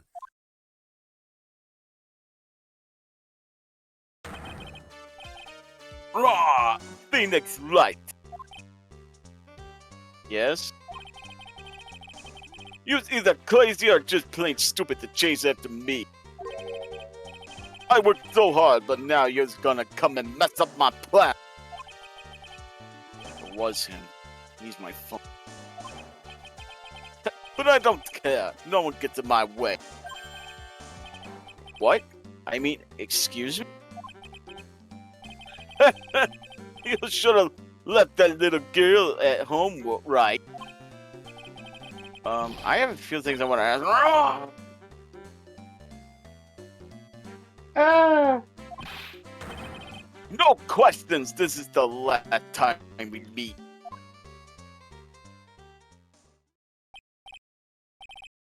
Wait, please. That was pretty weak, Nick. You waited until he was out of earshot before you shouted after him. Says the spirit medium who hid under the desk. Like you're one to talk. I didn't hear you scream hold it either. Espresso. Ah! And cookies. Well, it's definitely not good for my heart. Now, what was it the tiger called her? Violetta? Uh-huh. So I'm kind of curious about your company, Tender Lender. With the warmth and friendly atmosphere you'd expect from a friendly-sized business. Chances rate of interest, and an attractive repayment policy. Why do I get the feeling this sentence is not going to end well? We will tenderly lend you that little bit extra here at Tender Lender. Hey, Nick, things are a bit tight for Writing Co. at the moment, aren't they? I mean, there's that $500 you owe me from our card game for starters. Why don't you take out a loan? Are you just trying to get me killed? Would I like to take out a loan from a place like this? Not so much. Tender Lender is on your side. God damn it. Predatory loans! We hope you don't take a look at the fine print. So, let's say I'm late with my repayment. What happens then? We'd give you more coffee. Strong coffee. Right. I think I'd rather skip town. Hey, just remember, I can make strong coffee too, Nick. Strong tea as well. I need to drink more tea. So, do you know about the incident we're investigating? EJ, have you seen the opera Faust? Never mind, we never brought it up. Tender blender, more like yeah. What incident? Well, a man was poisoned in a restaurant just near here. That incident. Let me see. I was here that day with the manager. The manager being the tiger? Furio Tiger. Furio? The tiger? So that's where the tiger thing comes from. Where's that pronounced Tigre? I don't. I think that is Yeah, secret. Tigra. Oh, Yeah, Tigra. Tigra. Yeah, Oh. Tigra. Oh, I didn't even see the swap there. Yeah. I'm like, wait. I know I'm fucking that up, but how? Yeah, Furio Tigra. Yeah, I didn't even see the swap on those two letters. That officer's got a real name. Nick, hurry up and find out more about him. Alright. Is that Fear? Yep, Tigre's profile to the left. Furio Tigres. Wait, actually, Ben, hold on a sec. Can we see what, like, the age difference between him and... Or is Phoenix not on there? I was just curious to see. No. Oh, he's not. Okay, never mind. He's not. I can definitely tell you some certainty that Furio is older than Phoenix canonically. Okay. Because I don't remember Phoenix's exact age, but I want to say he's like 25 in this game. Oh, yeah, that's a big difference. Can Actually, I ask you about... Yeah, go ahead and keep going. Can I ask you about the tiger? I mean, Mr. Tigre. Okay. Sure. How do you like my cookies? I baked them myself. Go ahead, Nick. The honor is all yours. No, ladies first, Maya.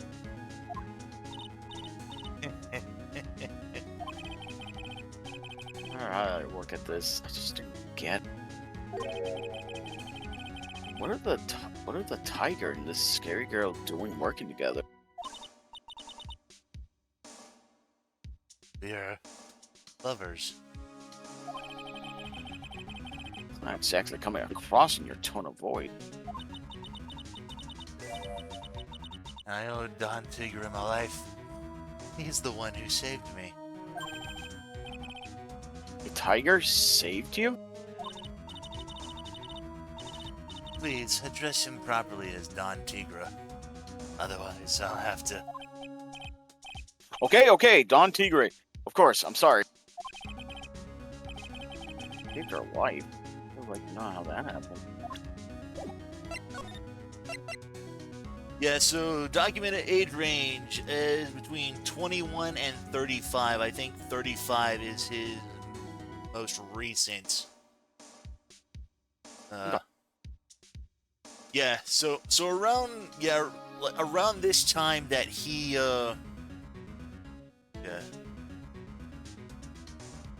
I don't see the actual canonical age he was during this particular time period, but he was around 24, 25 around this time period. Okay. So, yeah. Alright. I'm very frail, you see. Just recently I died once. You died? About 4 months ago. The doctor said to abandon all hope. So you're expecting him to take a boat ride across the river Styx. The Don Tigre. He saved me. He gave up everything.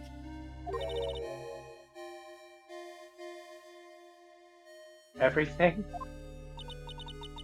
When I found out what he had done for me, I was happy. No offense, but I'm finding that a little hard to believe. I decided I'd pay him back with my life by serving him coffee and espresso. Just wonder about what's in coffee.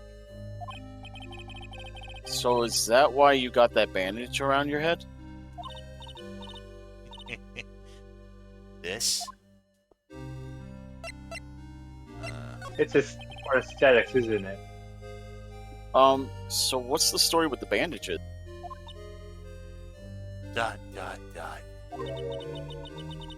They put it on after the operation. Operation? It's just a little injury. A little fatal injury. A fatal injury? Maya just suffered one herself by the sound of it. Wow. So that's the injury you were talking about before when you said you had died one? Uh-oh. 4. Oh boy.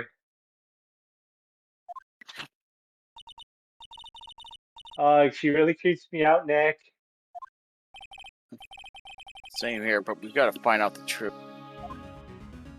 Unfortunately, that truth is gonna have to wait. Yep. We're gonna have to go back to Vitamin Square.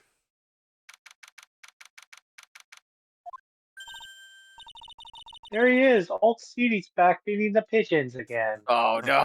Old C and his nuts? I'm sorry. With how much he spreads around, I'm surprised he hasn't made a garden yet. Actually, no. I take that back. I'm not sorry at all. There, take this, and get out of my park. Like I thought he's really mad. Come on, Maya. Just keep your head down and let's sneak away while we still can. What? Why? Hello, old man. What are you doing, Maya?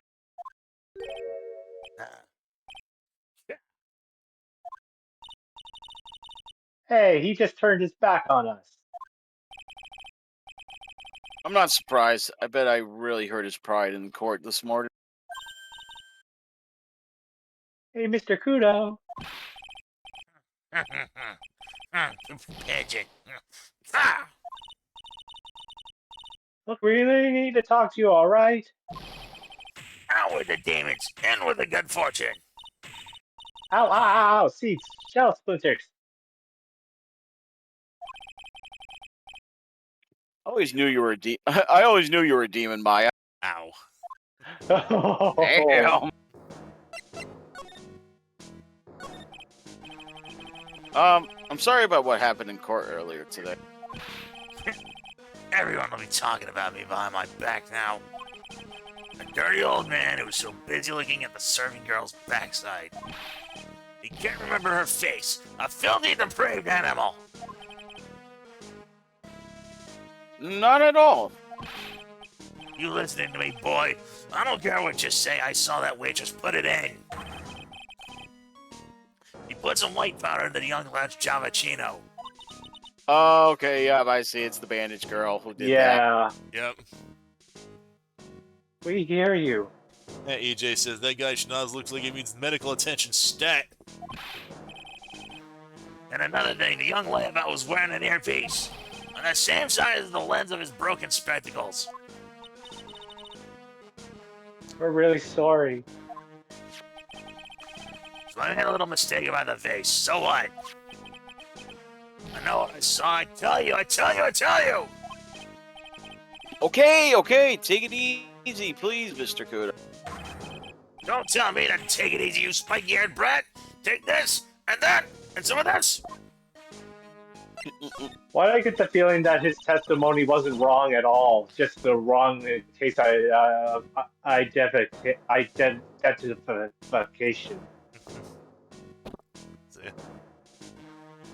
You said you were a craftsman, right? Identification. Yeah. Shoot, if I did, I couldn't say that earlier. Yeah. Case of mistaken identity, yeah. Modern world casts honest craftsmen like me inside in droves. Surely it's not that.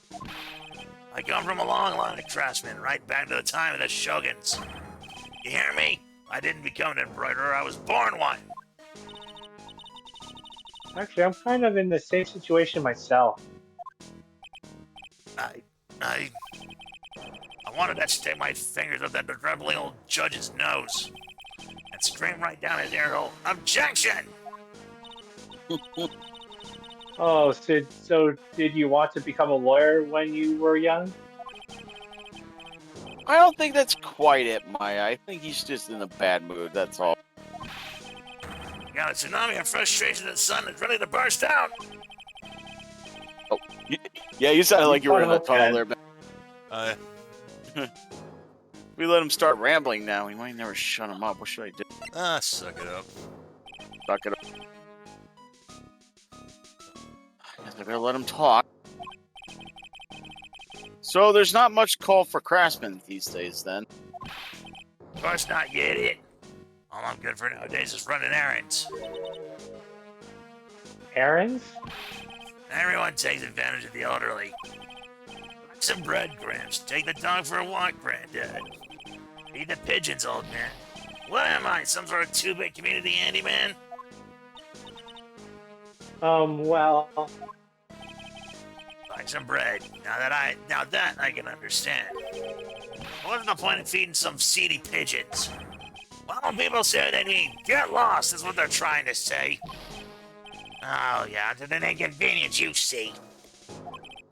At home, at the restaurant, I just get in the way, don't I? I'm sure you don't. Wait a minute. What did you just say? At home and at that restaurant. Hold up. By restaurant, are you talking about Tres Ben? Bane? Sorry, I know I keep butchering that name. Did you get asked to run an errand there too? Yes, I did. The very day that young brat was poisoned. What? Oh, now we're getting somewhere. So on the day of the incident, what were you asked to do? Glad you asked, boy, because I'll tell you what I was asked to do. All of a sudden, that young lad slumped over the table. The serving girl collapsed. And I broke that vase. It all happened so fast, I was in a bit of a daze, you see. The owner shouted over to me. Excusez-moi, you call the police. Call them yours. Call them yourself, I should have said back. But I didn't think of it at the time. so did you end up calling the police? Like I said, I was in a bit of a daze. Did you call them on your cell phone? Do I look like I have one of those new thingamajigs? I went out looking for a payphone, of course. You went looking for one. Couldn't find one right away, you know. Wandered around for about 5 minutes or so. 5 minutes? So for 5 minutes after the incident happened. Yes, sir, the owner was at Tribulations on his own. Why didn't you mention this in court this morning? Well, I would have if you'd given me the chance. You all bullied me out of the courtroom. Oh, there's a little bit for you, Jay. Thank you, Mr. Kudo. You've certainly reached your kudos for today. Wait a minute. If that's the case, there's more. I got more to say. Oh, yes, I remember something else. Bailiff! Escort the witness out of the courtroom.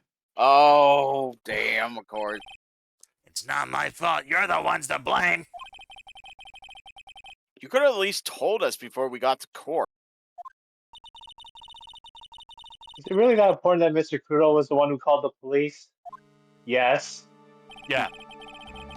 What's important is the unaccounted time before the police arrived. Yeah, that's a 5-minute gap window there. Yeah. The victim was dead and Maggie was unconscious. Which leaves that man alone in the restaurant. Mr. Kuda might have been chased out of the place on purpose. What do you mean? Maybe a certain someone didn't want him in the restaurant. Ah, Oh, sure, you go ahead and say I was in the way as usual. I suppose I should have been getting myself covered in pigeon shit instead, huh? You need to get more details about what exactly happened. From Maggie and from Mr. Armstrong. Alright. So let's go back to the kitchen. I guess it looks like, yeah. Here we go to kitchen.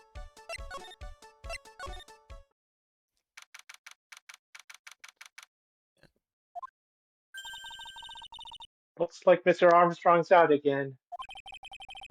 But the place is open for business. You can't have an open restaurant without a chef. Hey, it's not my fault, Nick. Don't take it out on me. Only a couple of minutes after the incident happened. Could have left the scene, leaving Mr. Armstrong here alone.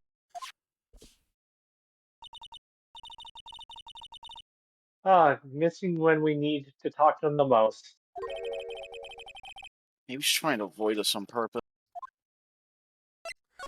Oh, nothing to do here. We go back to the detention center. Yep. EJ's asking, am I going for the Papa angle with Mr. Kudo? No. The reason why I'm going for that gravelly voice is because DM gave him a gravelly voice last week when he was originally voicing Mr. Kudo, and I'm just sort of trying to keep up that same Yeah, impression. sorry about that. I didn't know that voice demanded that much out of my vocal cords. Yeah. Yeah. Yeah. Yeah, it's like Yeah. that's why Ben took over. Yeah. Oh, Mr. Wright. Hello, Maggie. So they finished questioning you.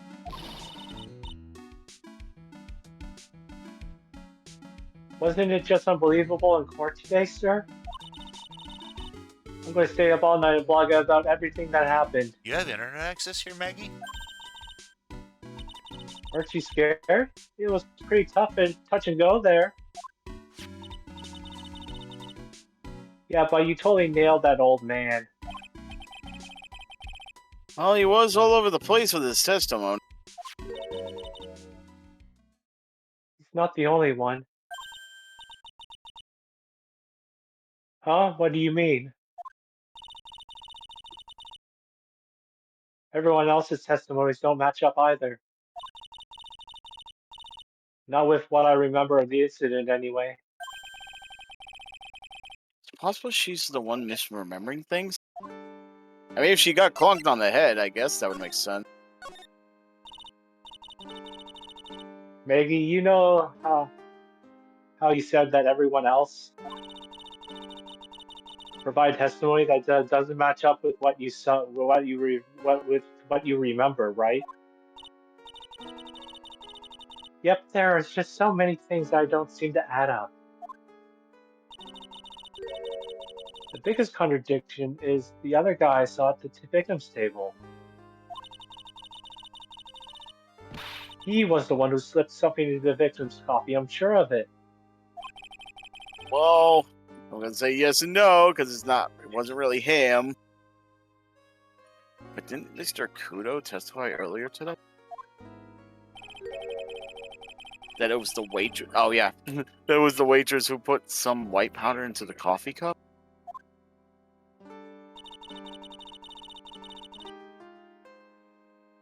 So you really think it was this disappearing man that did it? Well, he's not the only thing that disappeared. The CD vanished as well. You know the CD with the writing on it? Oh yeah, the MC Screwdriver album, right? It was MC Bomber, Maya. Yeah. Oh, It was really? MC. Yeah, it was MC Bomber, Maya. The name was scrawled on the sports paper as well. They never did find that CD at the crime scene, sir.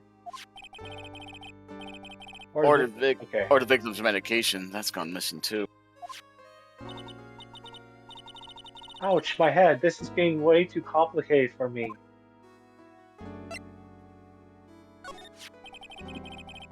You said that you passed out when the victim Glenn L collapsed, right?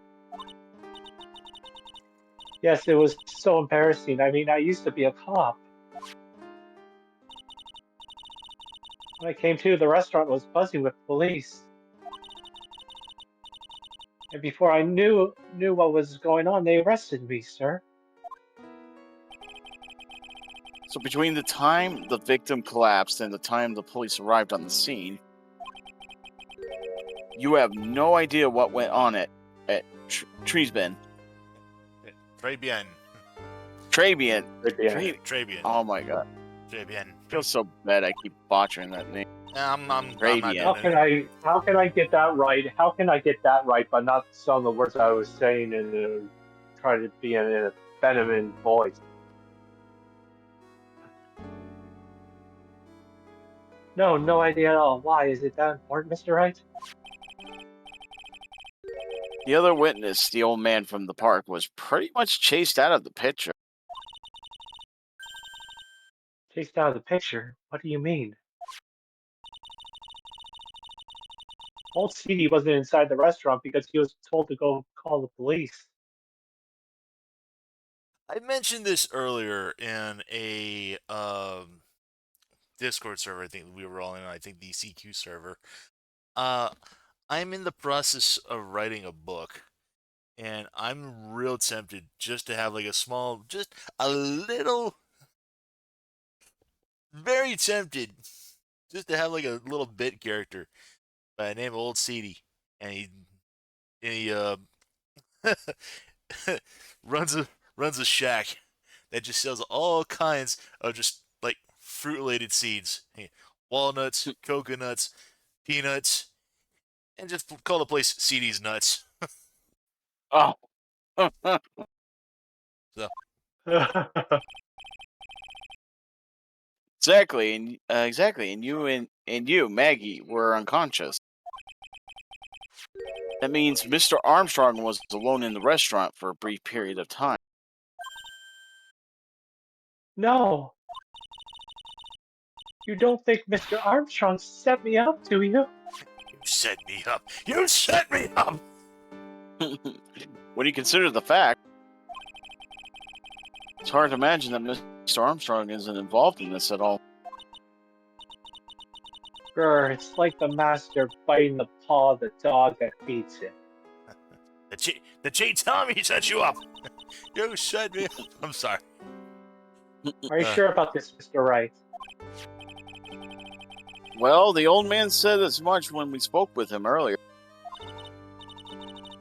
I don't know. The things that man says don't add up for some reason, sir. Maggie, it looks like she's trying to figure something out. Maybe we should ask Maggie what exactly she knows about Old C. Alright. Let's go ahead and do exactly that then.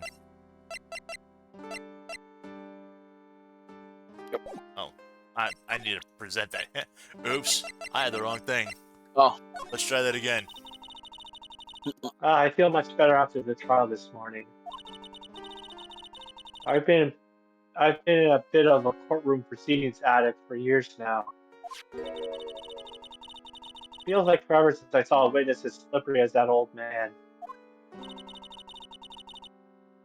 He's not really that bad an old man, though.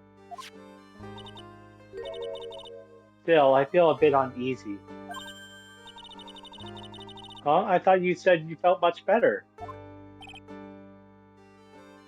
Maggie, there's something on your mind. You gotta tell us. Especially if it has anything to do with Mr. Kudo or his testimony. Yep, Tim points out that, yeah, Maya is of legal age now. She's 19. Yeah. Yep. Oh. Be advised, no legal marriage here. She is officially wife. Roger, I'll spill it all and maybe see what you make of it. All right. Oh, she got spilled the tea? There's testimony, yeah. Is there anything about Mr. Kudo's testimony that stood out as odd to you? Actually, yes. The fact that he was even testifying to begin with doesn't quite what? Well, when I took the coffee over to the victim's table,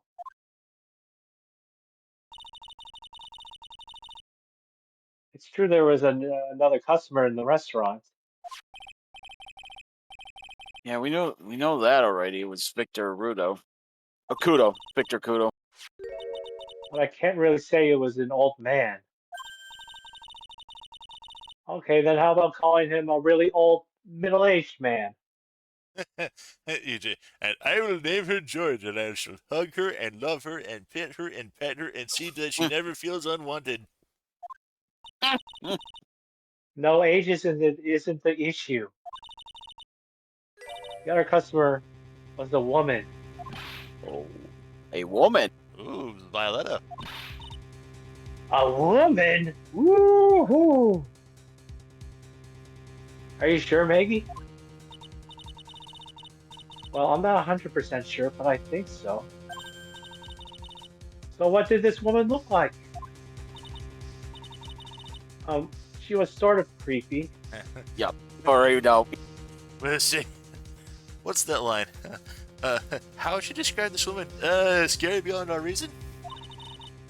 And she kind of had a crackling laugh. Cracking laugh. Creepy. Cackling. Why do I get the feeling I've come across a woman like that recently? Oh. As you have, and also we gotta give her the lunchbox. Oh yeah. By the way, it ain't no nuts. Here. Oh yeah, I've got something. I got something you're gonna love. Really? What is it? Courtesy of Gumshoe. A lunchbox just for you. Here. Courtesy of Gumshoe, he gives you the day. Several thousands of them. Wow, lunchbox. Weenies, too. I can't believe it. Thank you, sir. Did you make this just for me, Mr. Ryan? Nah, it was Detective Gumshoe. Who else would make such a nice lunchbox for you? Detective Gumshoe? He's really worried about you. Looks like he put up a lot of effort into making this, too.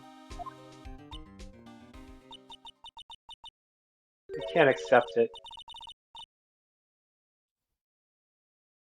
Detention center rules. No gifts allowed, sir. Hey, come on, Maggie. Don't be like that. The rules are the rules. They'll lock you up if you break them. I mean, you're already locked up, so... Yeah. Somehow when an ex-cop turned waitress says that, it seems a whole lot scarier. And anyway, I hate weenies. That's not what you said a couple minutes ago. Oh, really? So, it's all yours, Maya. You can join with Mr. Right. But She's right. It's better than letting it go to waste.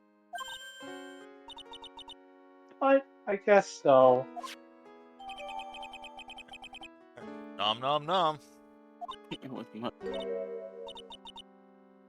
Well, how was it?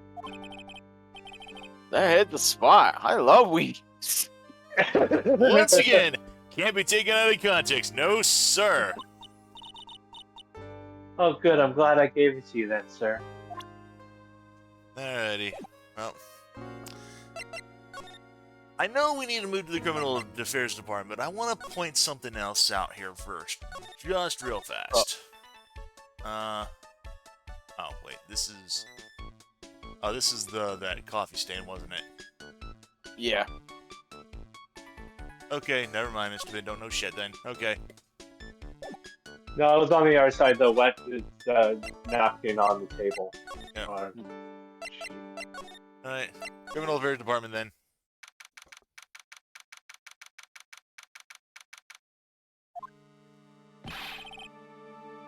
Thanks, sir. Just went up in smoke, sir. Why the heck isn't the press conference set up yet? The superintendent's here already. Yeah, and there's a problem with the internet too. Oh, there's always a problem with the internet. I just told you to stop using your computer, Chief. But I'm watching videos online. I'm catching up on my Asian soap opera. Go ahead, the way, Chief. I'm throwing a switch.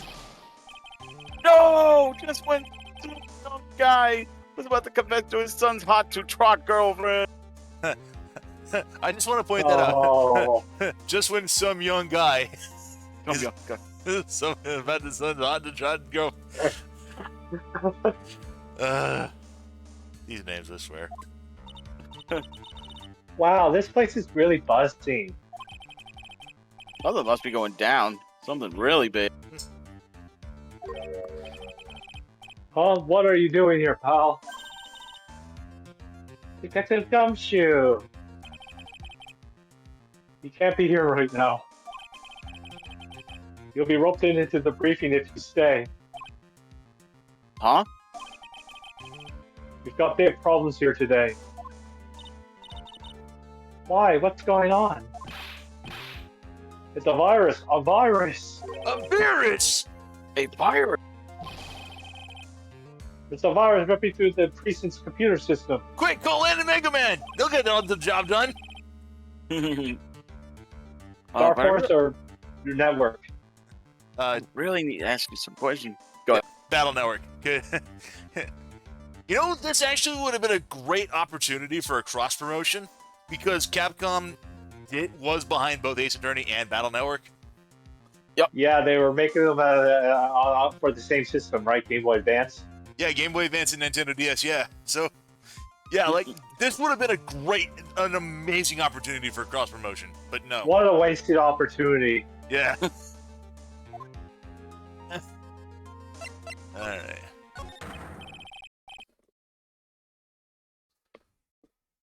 Okay, I'm only gonna say this once, so listen up. Yes? No matter how poor you get, you never borrow money from a place like this, you hear? Okay. You got money trouble? Just go on a diet of instant noodles and hang in there.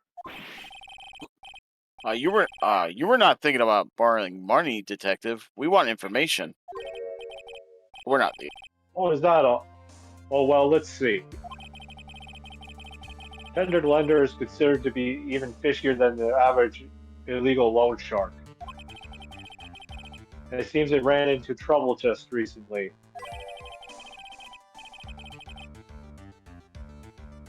Those guys have been pretty heavy-handed calling in all their debts.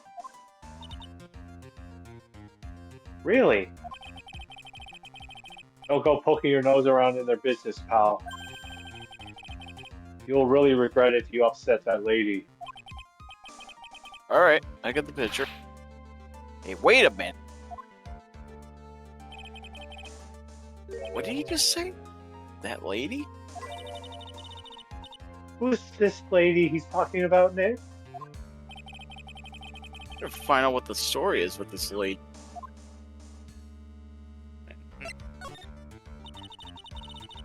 So what exactly is a computer virus, Detective Gumshoe? Can we catch it too? Don't know.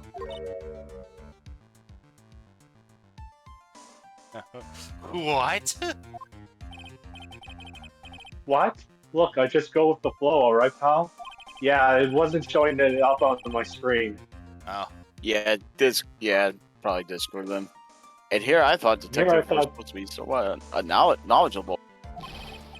They have to be these days. What's with that face, pal? You think you know what a virus is? Well, Nick, do you? A computer virus? Sure. I mean, only in simple terms, of course. Really? Wow, you know everything, Professor Nicky. Yeah, I'm gonna call you Professor Wright from now on.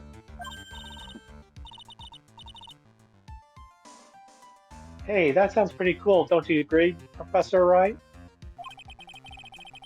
I get a feeling they're making fun of me.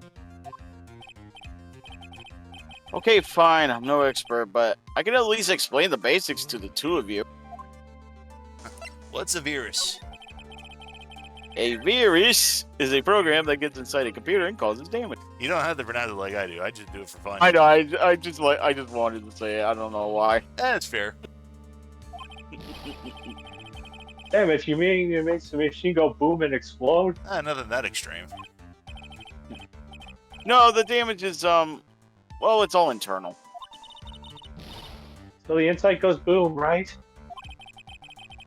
Imagine all the case data you've got stored on your PCs here in the station. A virus could wipe out all that. That's the kind of damage I'm talking about. Oh, that's scary. Yeah, and what's even more scary is that viruses are infectious. Infectious? Most computers are connected together on a network, right? Virus can move from one machine to another over the network. So the virus just keeps spreading faster and faster. Just like a real virus, huh? But Nick!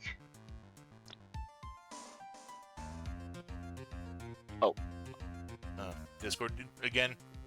Yeah, I think this. Why Yeah, would anyone want to make a program like that? because people are dicks. That's why. Yeah, it takes ages to write in, type in all that data. Why would you want to destroy it? Well, like Radio said, because people are dicks. No, people don't infect their own machines. They send the virus to someone else.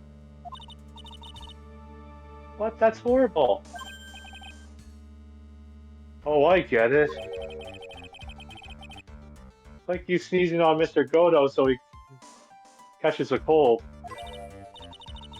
Right, then he wouldn't be able to turn up in court because he's too sick. You really shouldn't do stuff like that, Nick. It's wrong.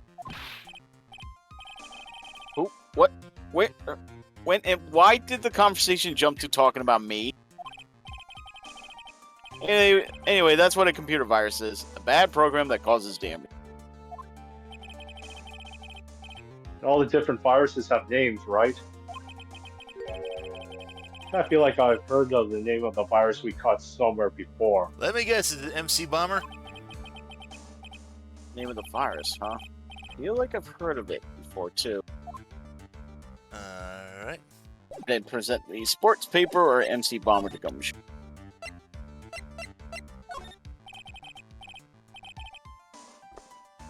There we go. Detective Govshow, about this. What? I'm trying to concentrate on Maggie and the virus right now, so... Ah! This is it, this stupid name, I remember it now. Thought so. Here it comes. Don't just nod to yourself and keep me in the dark, Nick. What's going on? It's okay, Maya. You don't have to cry about it. The name's scribbled on that sports paper and written on that CD. That's the name of the virus, MC Bomber.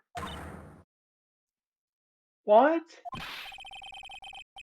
Yeah, the virus that's just infected every computer in the station, pal. It's MC Bomber. So let me guess, some stupid dunderheaded detective popped the CD in the machine to inspect it, and it ran the virus automatically and it infected everything on the network. Can you give us any more details, please? Damn it, Unabomber.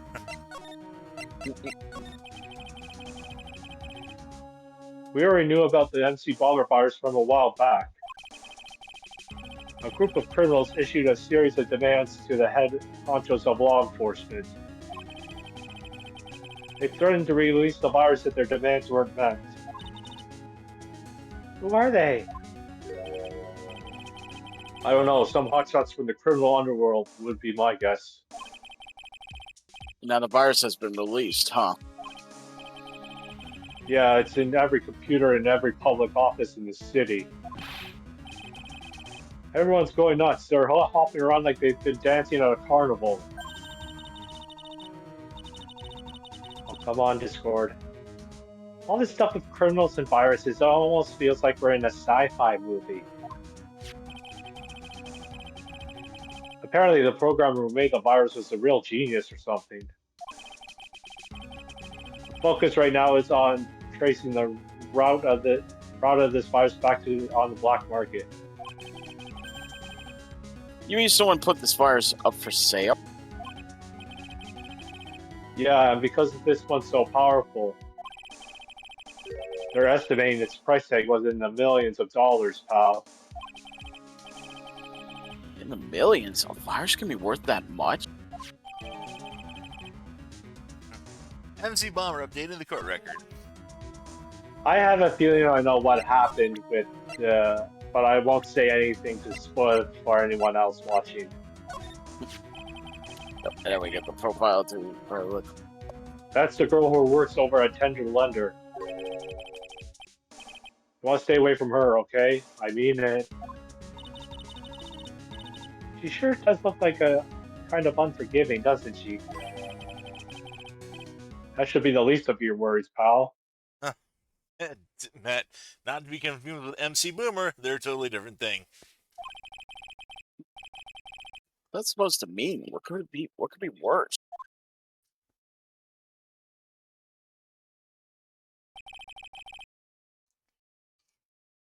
Her name's Viola Cadaverini. She's the only granddaughter of Bruto Cadaverini. Bruto Cadaverini? Do you know who that is, Nick? Never heard of him. Bruto Cadaverini is the boss of the Cadaverini family. Cadaverines. That's one scary sounding name. We can't touch them. They're way too powerful for the police. But you're thinking of taking them on, aren't you? No, I don't remember ever saying I was going to. Probably get some more info out of Gumshoe about this family.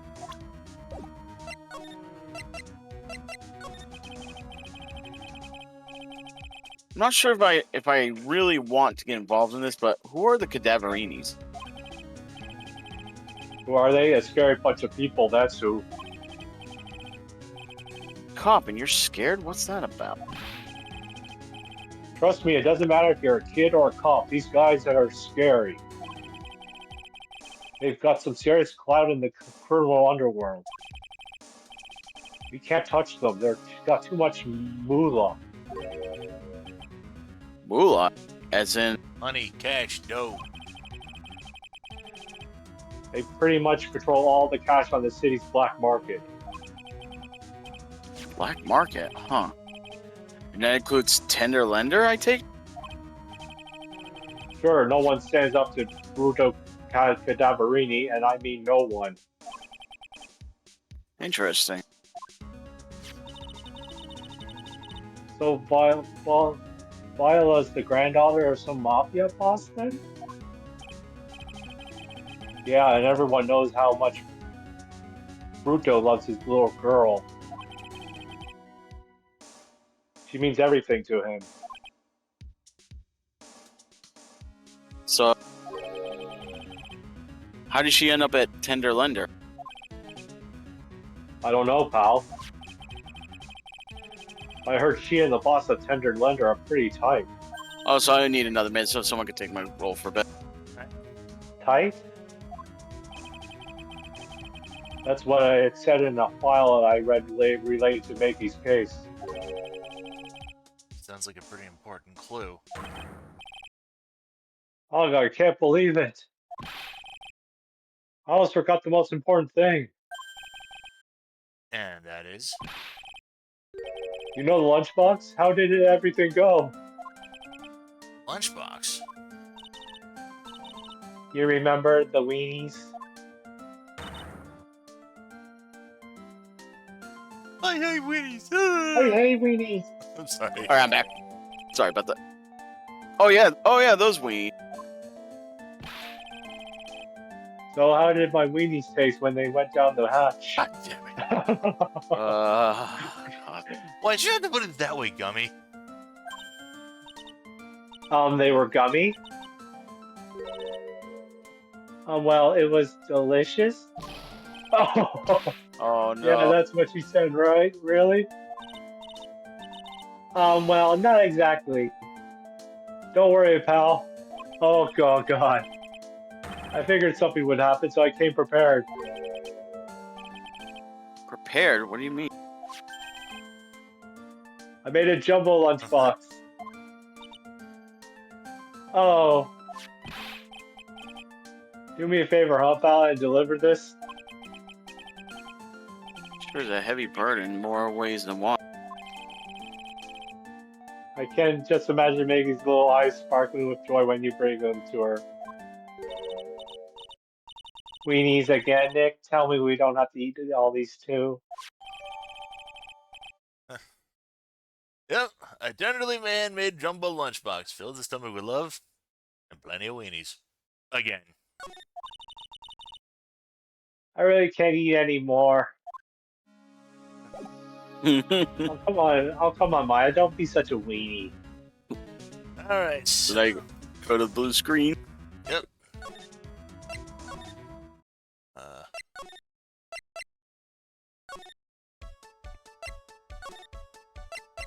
There you go.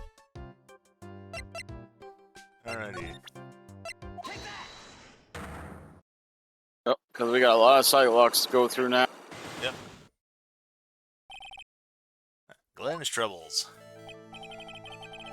So how about you tell me what kind of trouble Mr. L was in? I'm sorry, sir, but we don't deal with troubleshooting here. Perhaps you'd like to speak to someone in customer service. What are you talking about? Guess I better just take a shot and see where it gets me. Miss Basil, let me ask you something. Did Mr. Elg's trouble have something to do with this? Very... Oh yeah, that's not that. What is that?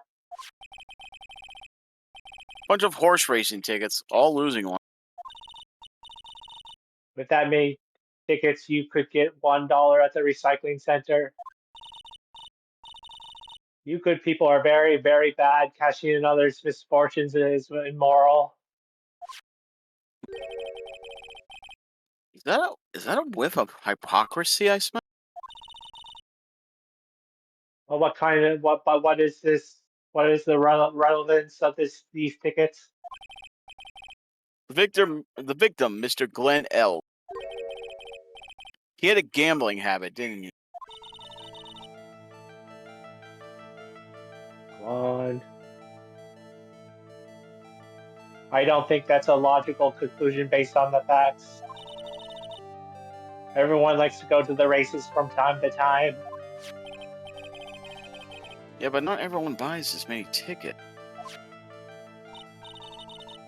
Anyway, I don't believe that proves anything on its own. You're right, but I'm not through yet. Mr. Elg's gambling wasn't restricted to horse race, was it? The lottery horse racing, he brought a lot of tickets and lost a lot of time.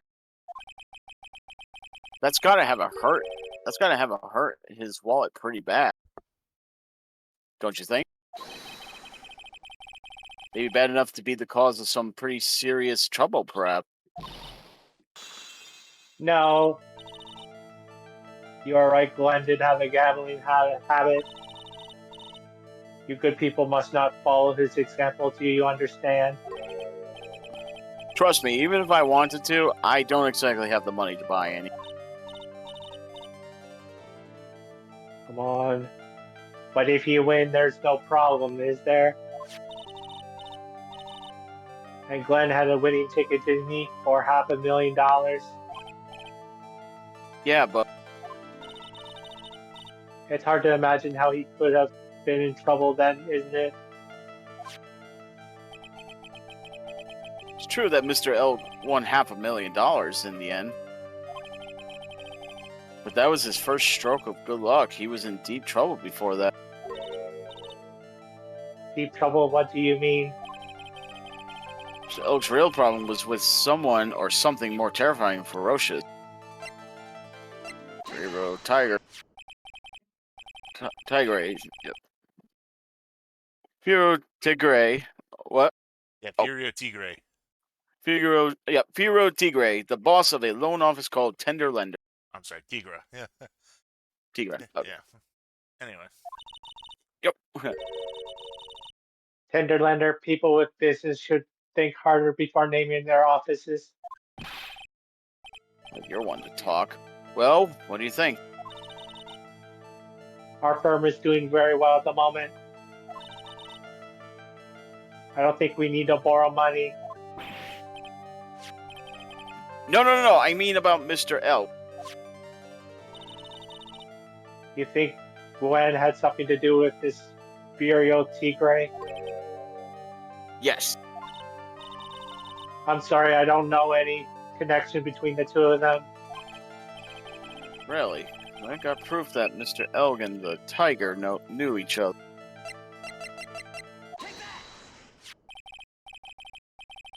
Firo Tigre, aka the Tiger, is the boss of the loan office called Tender Lender.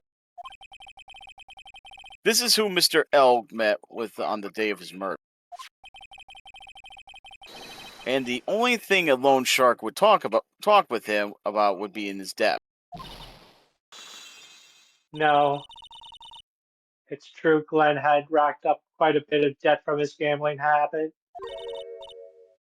About $100,000, I think. $100,000? How? I heard he won the lottery, so he should have been in the clear. Hey, Maggie, can we get a bit of that good luck? Okay. So the guy got lucky and won the lottery. What if he hadn't won? What was his plan then? Well, this isn't easy to say, but he said he would use his talents to repay the money. His talents? I suspect he was talking about programming. What computer program is worth $100,000? Perhaps you good people should leave so I can get back to my work. So close to cracking her. Program in question, was it by any chance this?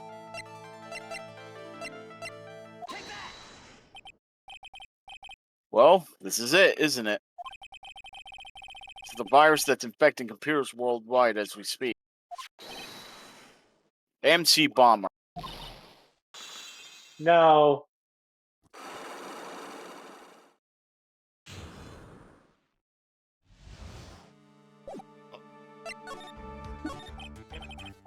I hit the wrong one.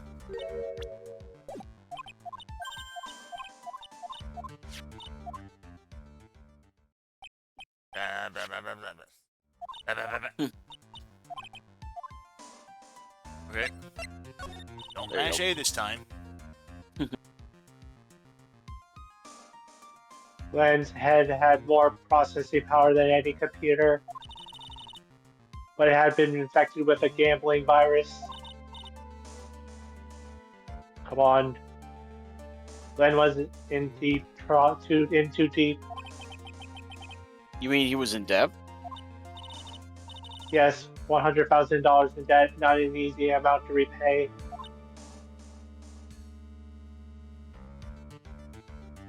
So he said he was taking on some extra work, something a bit risky. Risky, huh? Maybe he was going to become a waitress at Tribulations. Where do you come up with these ideas?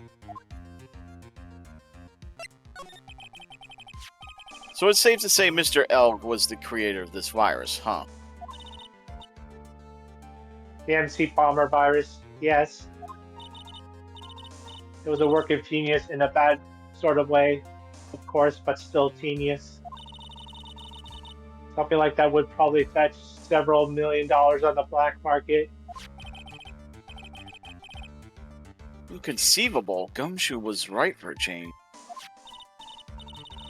This date, December 3rd, That is marked on his calendar. That was his deadline for repaying his debt. Fantasy Bomber updating the court record. Because we won't be needing these horse racing tickets anymore.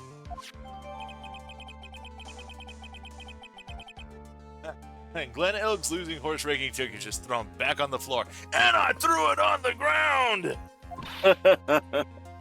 Use the trash can, Nick. Also, we could have turned those in. Yeah, for $1. And now we go back to Tender Lender. Alright. Hey, I have something to show you. Oh, there's an achievement, Ben. What's up? This is, if you want Violetta's homemade donuts, it's like an HD iOS or Steam achievement. Present irrelevant evidence on this step because making an error on other statements will have Viola offer you the wrong questionable food item. Oh, yeah. It says if Viola says she had a fatal injury, then she must have been hurt real bad. Present the repair bill for proof. Apparently, the car had an accident. Yeah. Yeah. So. Alright. You said that bandage around your head was from an operation? You also said you suffered a fatal injury to the head, correct?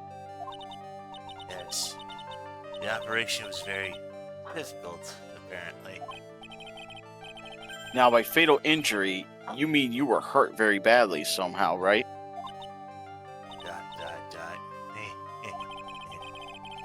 The injury in question have something to do with this? What is... For fun. Yep. Well? Donuts. Huh?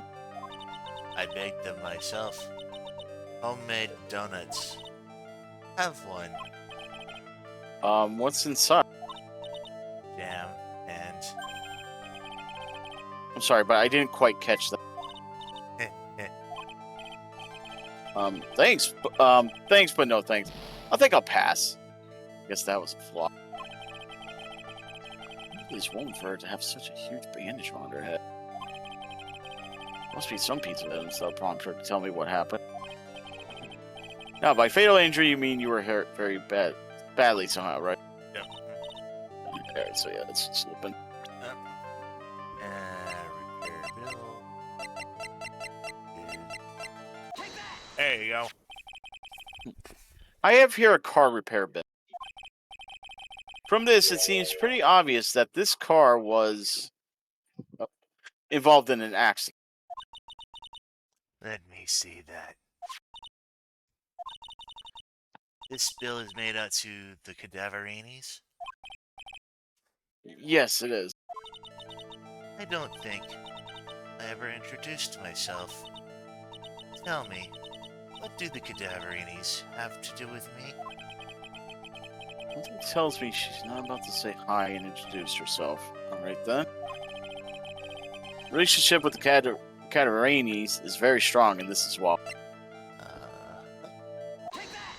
Her profile. I know exactly who you are, Viola Cadaverini. You sustained that injury in a traffic accident, didn't you? It happened about 4 months ago. I was driving in one of our family's cars when someone pulled out in front of me. It was a motorbike or something like that. I don't remember it much. Oh, she ran into Furio. Oh. Oh, jeez. Anyway, I swerved to try to avoid it, but...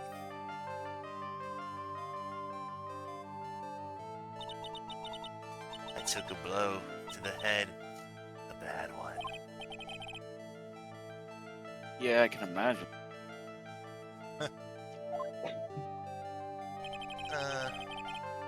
So what happened to the person on the bike? I need to double check something here. How old is 25 to 42? That is an age difference right there. Oof. Yeah. I'm guessing Well, they... Oh, wait. I guessing they didn't get away with 17 injuring... years, yeah. Yeah. Injuring the Viola Cadaverani, right? I don't know what happened to them. They ran away, or so I heard. Ran away. If they stayed, I'd have. Is it possible could the person who committed that hit and run have been Wait, Tiger A's profile? It was this man, wasn't it? He was the one. He was the cause of your accident. It wasn't Don Tigra. I refuse to believe it. We collided. A motorbike and my car. But Don Tigra isn't injured at all, is he? It was the tiger who caused Viola to crash. I can feel it. Plus, one of her locks just broke, so she must suspect it was him too. I'm sorry, Miss Cadaverini. But I have proof that the tiger was involved in a traffic accident on his bike. Yeah, the wheel guard's all smashed up. It's not exactly a motorbike, but Mr. Tigre's rides around on a scooter, doesn't he? And you'll notice that the front wheel guard is badly damaged. This Cadaverani. You know the truth, don't you? This repair bill was paid by Furio Tigre. Cadaveranis have known for ages who caused the accident, haven't they? It's possible, perhaps. Somewhere inside me, I know that may be true. You knew it. But Don Tigra still saved my life. The operation was very complicated. It was very, very expensive. How much are we talking? Very, very expensive. I'm kind of hesitant about giving me an actual figure. I should back off. Well, anyway, it was the tiger who paid for it, right? After I recovered, Don Tigra told me. He said he paid for the operation because he cared about me. I believe him. Really? But do you honestly believe that to be true? Do you want to know what I think? I think the reason he paid for the operation wasn't because of you, but someone else. Perhaps I shouldn't be saying this, but your grandfather, Brew Cadaverani, controls a lot of dubious cash, right? Dubious cash, right? Yeah, Dubious and Cadaverini, yes. Cadaverini. And you are his beloved pride and joy.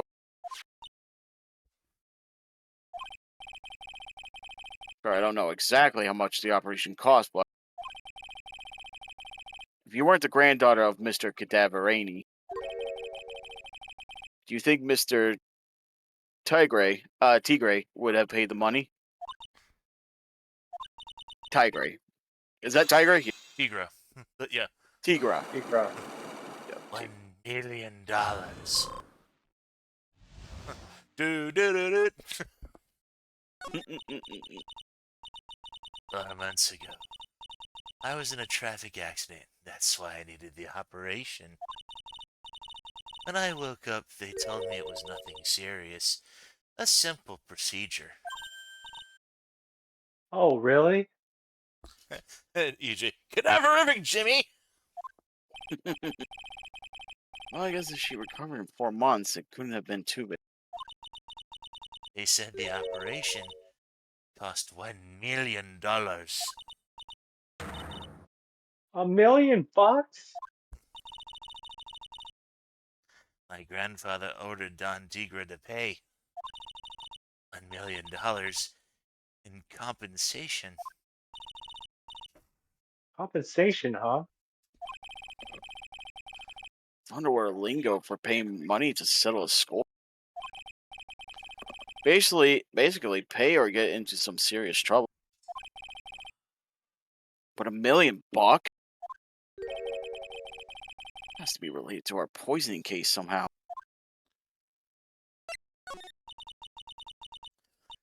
I wanted to believe him. I wanted to trust what Don Tigra said. He said it had nothing to do with my father being Bruto Cadaverini. I wanted to believe he helped me because he cared about me, not about my grandfather.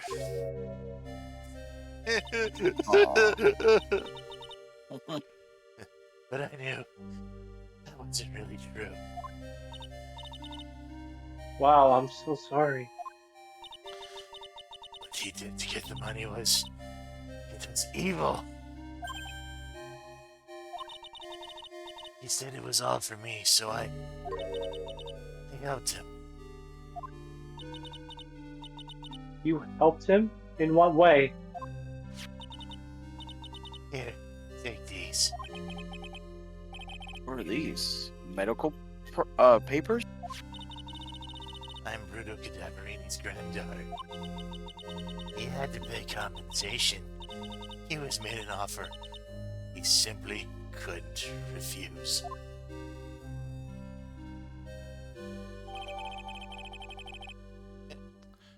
File his medical papers on $1 million bill for cranial surgery. Payment was due last year.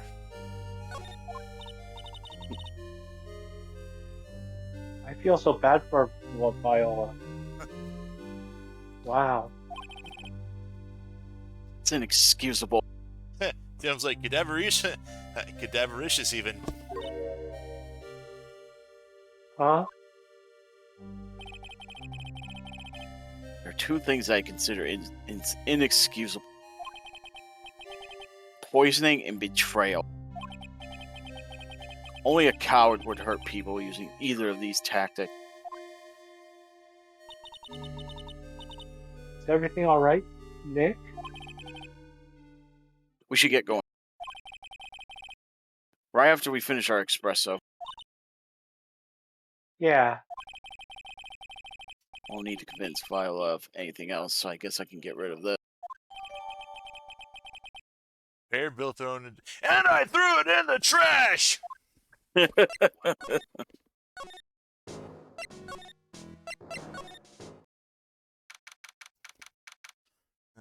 You might need that repair bill. For sure. I have been waiting for you to return. Mr. Armstrong? Oh. That's not me. Good timing. I was hoping to find you here. We'd like to ask you a few questions. Oh, he hasn't got anything to say to you, fellas. Yeah, I know. It's, yep, I agree. It's Cindy Lop. Who you calling Zitty Oopie? Come out from under the table already, Maya. Okay, hand it over. Okay, hand it over. What? You want to play game with me? I don't recommend that. The medical papers now. Uh-oh. He wants Viola Cadaverini's papers back. You mean this? The $1 million medical papers? Miss Cadaverini trusted you. That's why she said that she'd helped you. Forget about it. That girl's dumber Dan in an eggplant. Hold on. The Discord's a little... There we go. You just want to know what's sad? I'll tell you what's sad. And it ain't only her fate. She thinks she's got power because she's Bruto's little girl. Now that's sad. Can't let you have these papers. Tomorrow in court, I'm going to expose what you did to get the $1 million you used to pay this off. Are you crazy or something? I don't care if you want to give it to me or not. There's two of us here. You got that too. Oui. Mr. Armstrong? Forgive me. Désolé. I cannot argue with him. Uh-oh. That really hurt. Is that all you got? I'll be taking those papers now. Armstrong, get the light. Wait! Don't take it too hard, Phoenix, right? That was so stupid. I shouldn't have let my guard down. Those medical papers were vital evidence. Hold it, pal. Yep, that's Gumshoe. Detective. Gumshoe. Oh, The detective? You think you're gonna stop me, Copper? Beat it! whoa! Come on now, Gumshoe. Keep it together. You guys get out of here. Leave this guy to me. But Go now and take this. You get hurt. Who's got to look after Maggie, huh? all right, thanks, Gumshoe. Gumshoe the bro! Wait, Dick, don't leave me behind.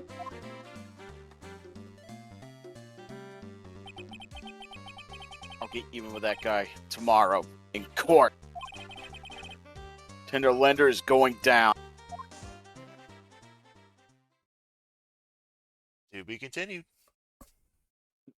And we still got about an hour left, so. Yep.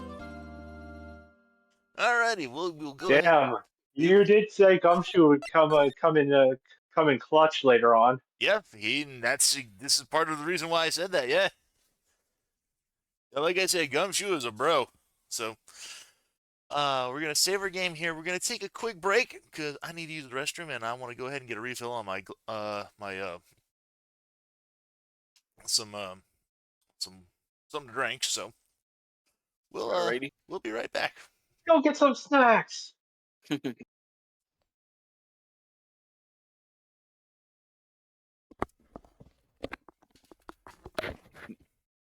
Yeah, I'll grab another water bottle then, so I'll be right back too.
All right, I'm back.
Hey, All right.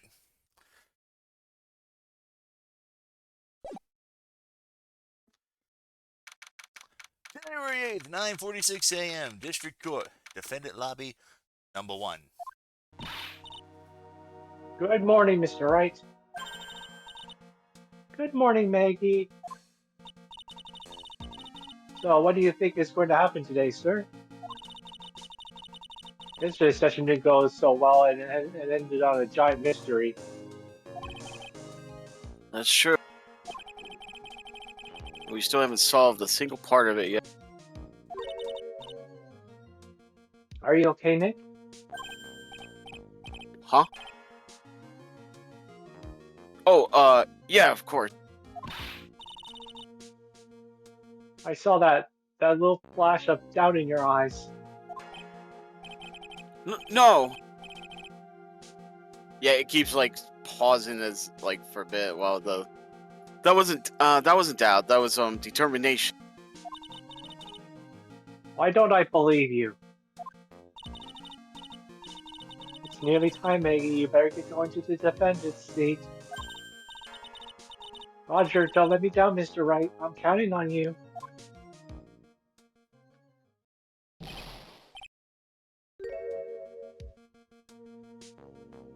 Hey, pal. Hey, Detective Gumshoe. Quit stressing Maggie out. She doesn't need that. How did you know? How did you know she was stressed? She was stressed. I was watching through the doorway. Oh, You look like you lost the case already. Show a bit of confidence, will you, pal? Here, maybe this will help. Have you taken up aromatherapy too? Not in a million years, pal. Don't tell me you don't remember this thing. come to think of it, that doesn't look like one of those aromatherapy bottles. This is the small bottle that turned up in the Tribulations kitchen a couple of days ago. Wow, look at all these little bottles. Oh, the Oh. aromatherapy oils. He's got so many they are overflowing onto the floor. Hey, wait a minute. There's one bottle that's different from all the others. Oh, what do you know? It doesn't have a label either. And doesn't smell.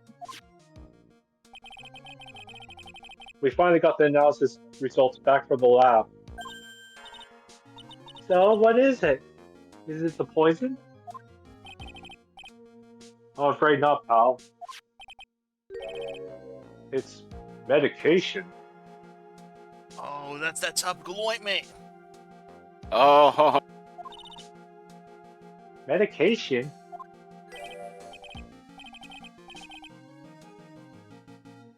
Yeah, for years. Topical use only, apparently.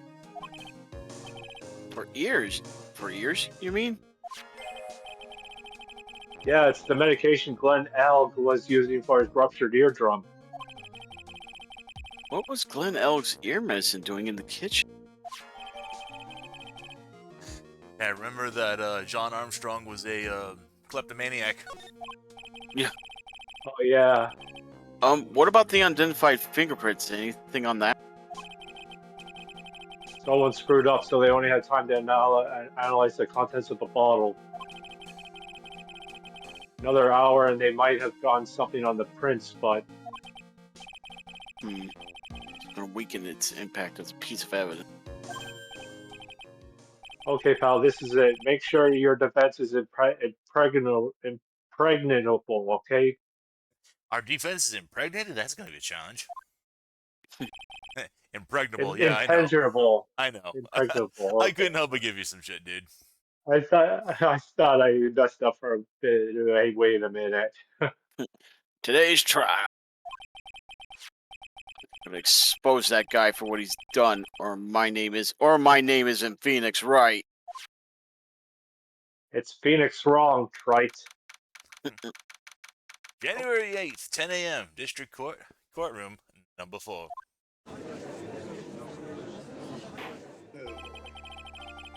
Court is now in session for the trial of Maggie Bird. The defense is ready, Your Honor. Ready and waiting as always, Your Honor. Very good. Then we'll get underway at once. Mr. Whittier, we heard the testimony of Mr. Victor Kudo.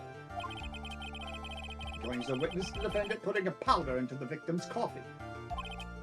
However, the witness's testimony was plagued with a number of problems. The mark on the rip of the cup shows that the victim drank with it from his right hand.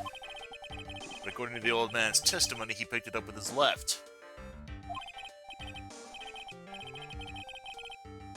Thank you, Mr. Odo. Furthermore, according to the witness's account, the victim was listening to the radio with an earpiece in his left ear. Yet the victim's left eardrum was ruptured, which made him effectively deaf in that ear. It's amazing how many contradictions a single case can have, huh, Nick?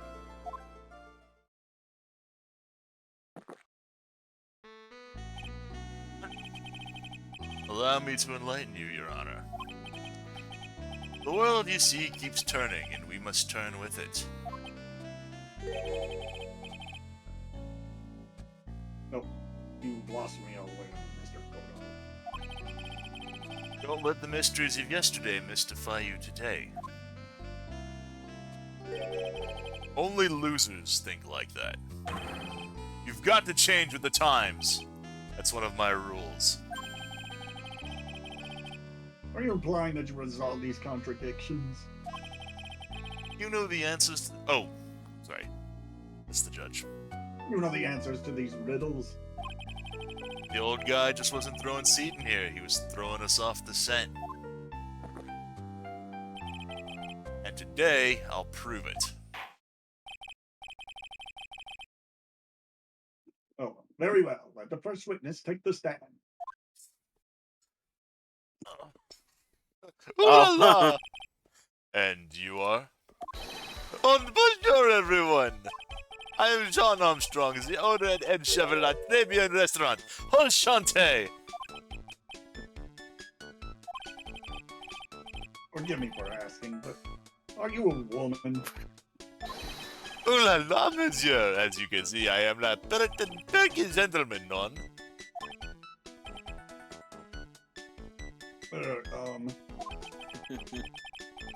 On the day of the incident, you were in Tribulations' kitchen. Isn't that right? With you, monsieur? Everything feels right.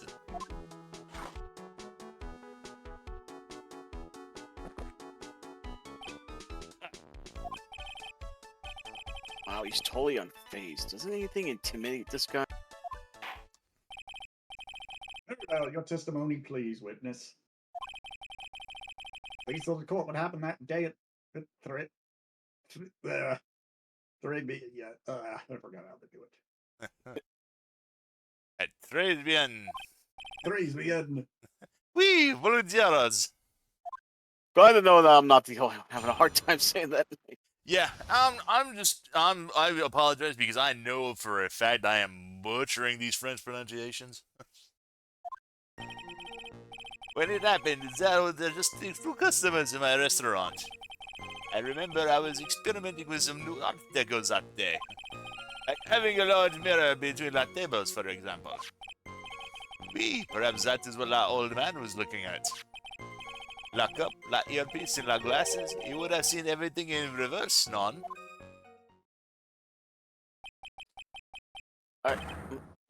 Mirror? Oui, un grand mirror. La most enormous mirror.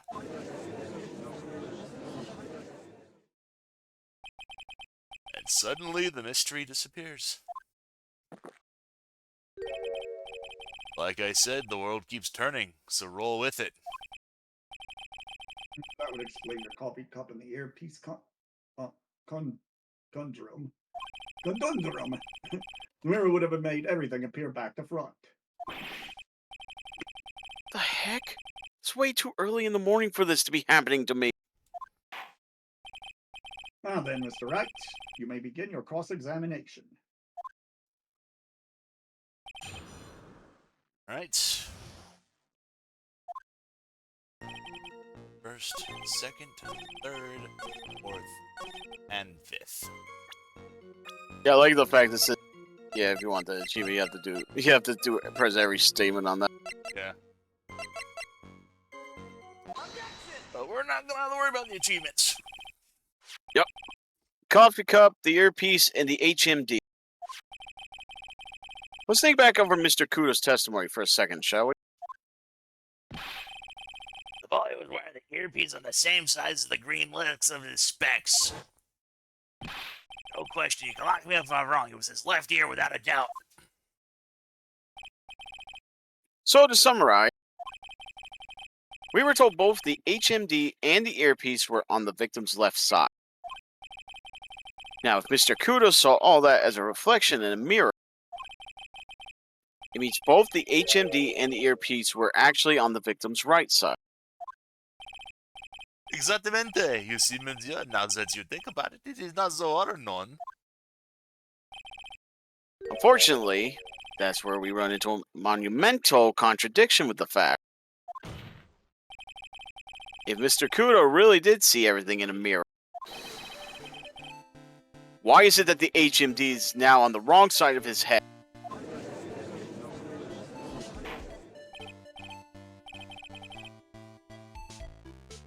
Order, Mr. Wright is correct. The witness genuinely observed the victim reflected in a mirror. Then we would expect the victim's eyepiece to have been over his right.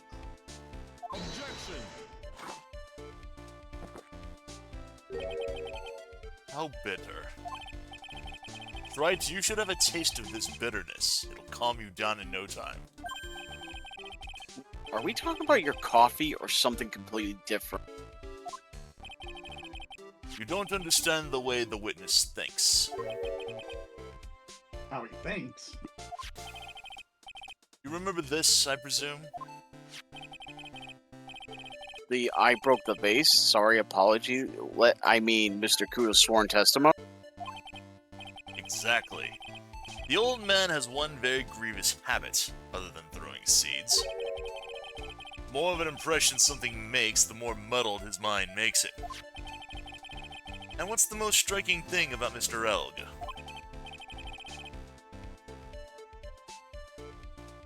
Clearly, it's the victim's eyepiece. And that's my point. The old man strikes again. Mr. Elg's HMD made a big impression on the old man.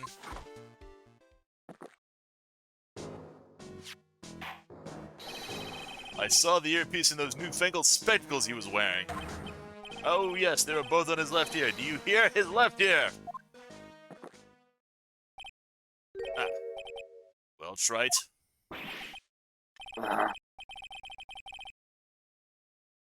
The worst but best impression of Kudo ever. Oh, I should have just gone with the red. Yeah, I didn't know he was trying to imitate Kudo. Wow, I really thought he was old CD for a minute there. Goto's good. I wish I could just rewind this so we can like go back to that. Like, Yeah, try to imitate his Kudo. Enough! I must agree that yesterday's witness was irresponsibly rationed much of his testimony. Bad luck, Nick. Looks like the boil of a contradiction you found is just a rash. a mirror can't be beaten by a handful of seeds, nor can it lie. So, what exactly was the old man looking at? Fill us in, Mr. Armstrong. Go on, tell the court. We're all ears. Oui, I can explain. Please, if you will look at the plans of the restaurant.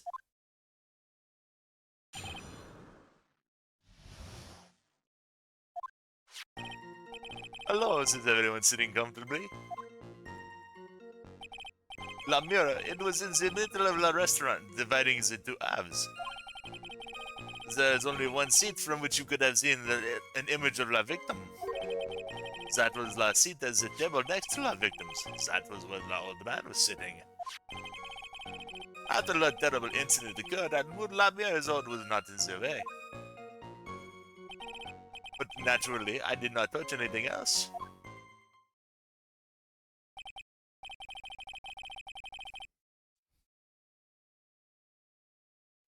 see no problems with the explanations we have just heard.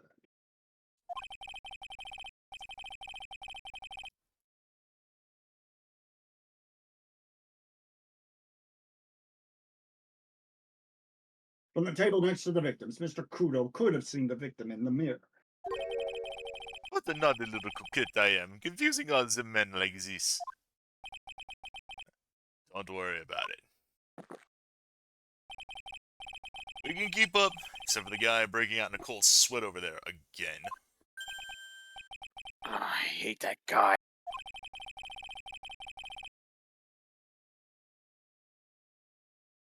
You said you didn't touch anything else apart from the mirror.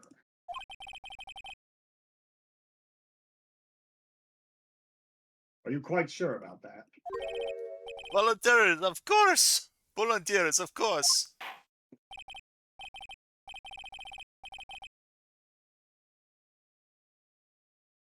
Very well, Mr. Wright. Your cross-examination, if you please. Actually, can I have a couple minutes? Sure. Need to just take care of something quick. Sorry. No problem. Just, move on. Right, third? That was City, that was where he was.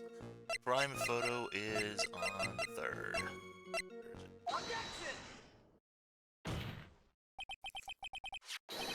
This piece of evidence contradicts with the testimony we've heard, Your Honor.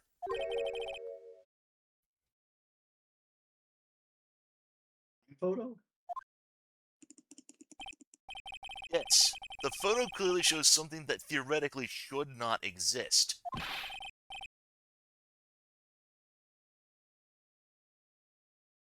What on earth do you mean by that, Mr. Wright?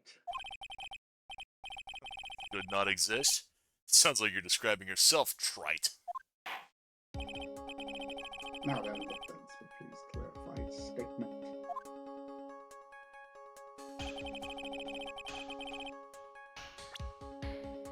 What is the something that should not exist? That would be the vase. I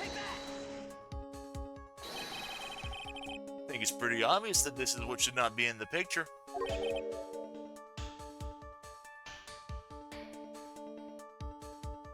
The vase! The possible connection does that have with the witness's testimony? Your Honor, I'm telling you that there should not have been a vase at this table. Because it very clearly contradicts with this piece of evidence. Victor's testimony. There is one thing that was clearly demonstrated by yesterday's testimony. Mr. Kudo broke the vase that he was at the that was on the table where he was sitting. And yet, as the court can see, there is an unbroken vase on this table next to the victim. Why?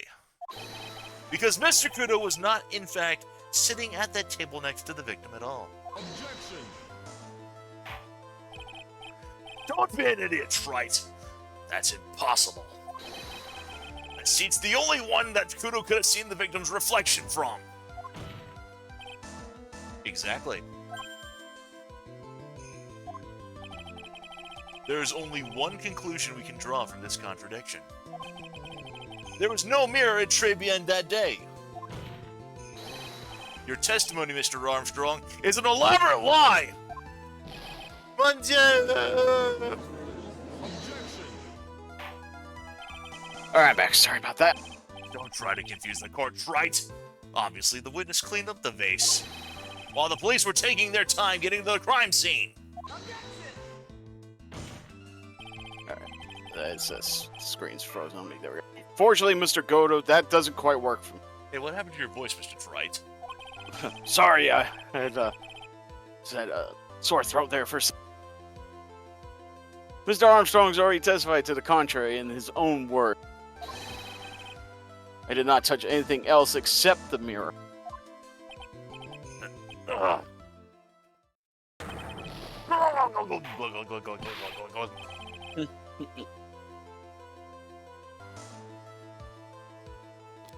Well, witness, what do you have to say for yourself?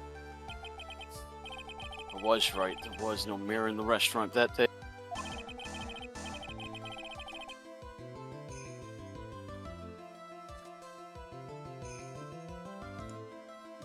find this readily, you shouldn't be returned back to the original crowd.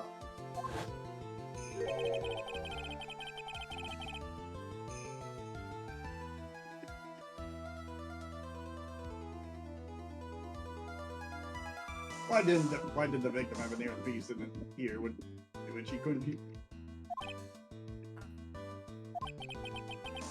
You only get one shot in life. There's no turning back. If you want to claim that mirror wasn't there, Trite, then this problem is all yours. How do you explain what the old man saw? If I can answer this, then I'll be that much closer to the truth. I can feel. Are you going to be okay? Can you really solve this contradiction, Nick? There we go. There's more than just this one. Sorry. There's more than just this one contradiction, Mike. What do you mean? Remember what Maggie told us? There was another man at the victim's table, and there was a sample CD on the victim's table. It all flies in the face of Mr. Kudo's testimony. And I think I know the reason why nothing in this case is adding up.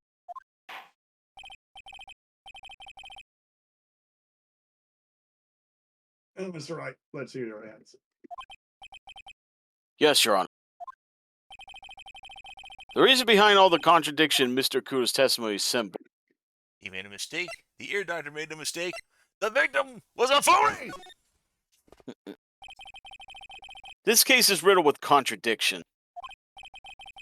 Yet there is one very simple answer that clears them all up. And what is that? The incident Mr. Kudo witnessed and the incident the victim experienced were two completely different events. What? Yes, the victim that Mr. Kudo saw wasn't Mr. Glenn Elg at all. It was an imposter, a phony pretending to be Mr. Elg. Obviously, unlike the victim, there was nothing wrong with the imposter's left eardrum. That's how he ended up wearing the earpiece in his left ear by mistake.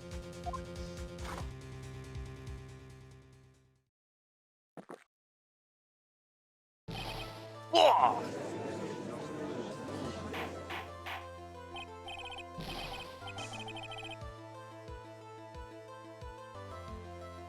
Order the court. Settle down or clear the court. Quiet, Gramps. Why don't you clear out of here, huh? What did you say? Right. Are you saying that what Mr. Kudo saw was a setup? Yes. Someone pretended to be Glenn Elg and acted out the whole coffee poisoning. All for the express purpose of creating a witness out of one Mr. Victor Kudo. Objection. Get real, Trite. Why would anyone want to do that? Isn't it obvious? The thing Mr. Kudo was most insistent about in his testimony was Serving girl brought him a Javachino, but she put something in it. That's the serving girl right there in the defendant's chair. I remember her well.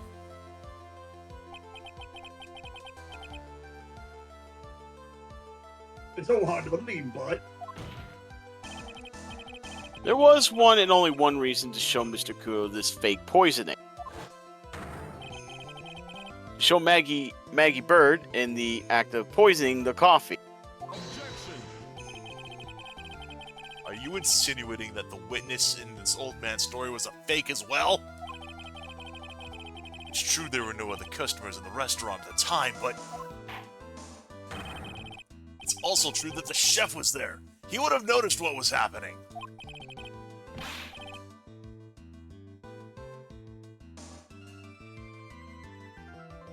that's right. A witness?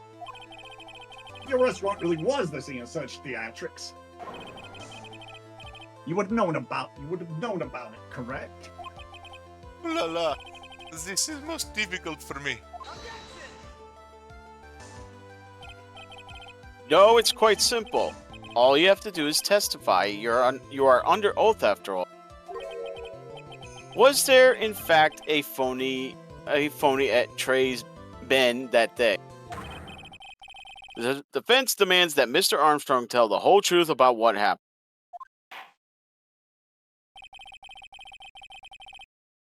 Defense's request for additional testimony is accepted.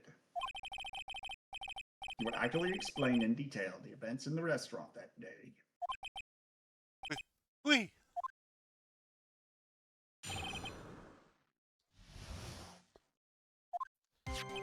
La victim, Monsieur Elg, he came to my restaurant alone. I remember the old man arrived not long after him. There were no other customers. When he got word he won the lottery, Monsieur Elg became very excited. It was approximately 5 minutes later that the poisoning incident occurred. No, there was no time for a phony to do la acting.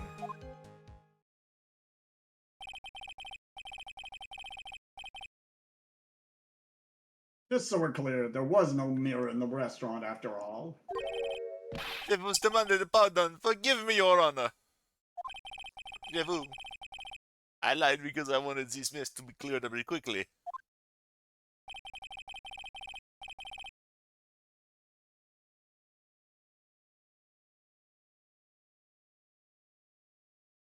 What you have just done is commit perjury, Mr. Armstrong. I'll decide how to punish you later. Oui. For now, we will hear your cross-examination. Mr. Wright, if you please. He took that perjury charge a bit too well. But I'm guessing... Oh, hold on. He'll be in more serious trouble after this cross-examination. That poor flower, he just keeps ripping petals off of it, but at the same time, it's like just an endless flower. Is Armstrong also a magician? Alright.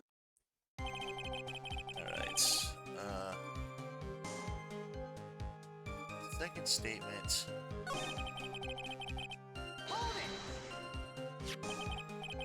By old man, you mean Victor Kudo, correct? Oui, he comes often for my special coffee. I drank your coffee once, Mr. Armstrong.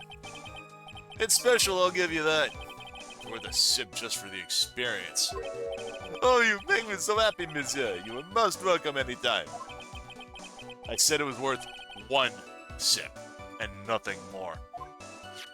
Ouch. So old Mr. Kudo arrived at the restaurant around the same time as the victim. Maybe I should ask about his arrival in more detail. How many minutes after? So you're saying that not much time elapsed between when the victim and Mr. Kudo arrived. Oui, that is correct.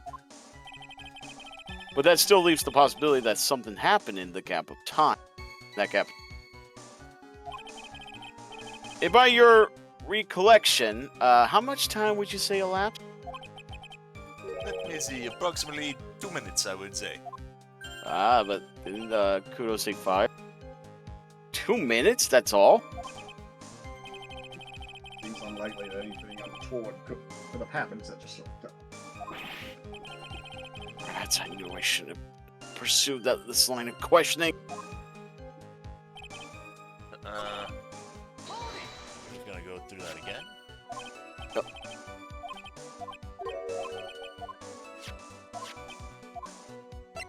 What time was it?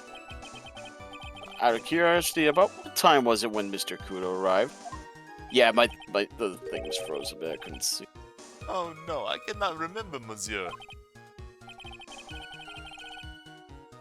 I believe we were told by a witness yesterday. The crime lab reported at 2:25 p.m. by a kind, scary old man, sir.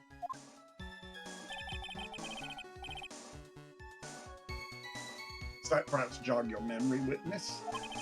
The incident happened about 20 minutes after he arrived. So the victim must have arrived between 2 p.m. and 2:10 p.m., non?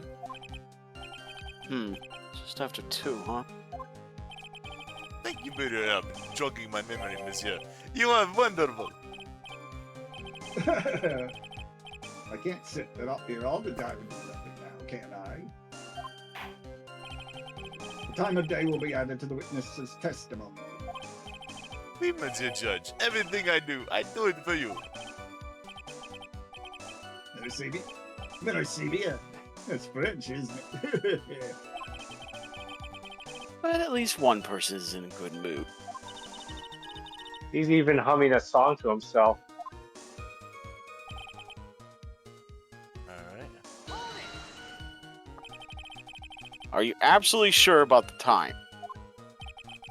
But I think really odd. I'm sure it was just after 2. Oui. It is la time I stopped serving la lunch menu. Right. I always break for lunch when the restaurants are serving their specials. I've been known to wind up a case early just to make it on time. I guess you should never get between a hungry judge and his lunch. Oh, would you look at that? It's almost lunchtime already. Witness, get on with your testimony, please. Alright. So...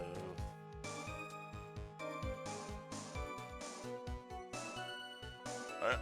Present the Millionaire Radio Flyer on the 2nd or 4th day.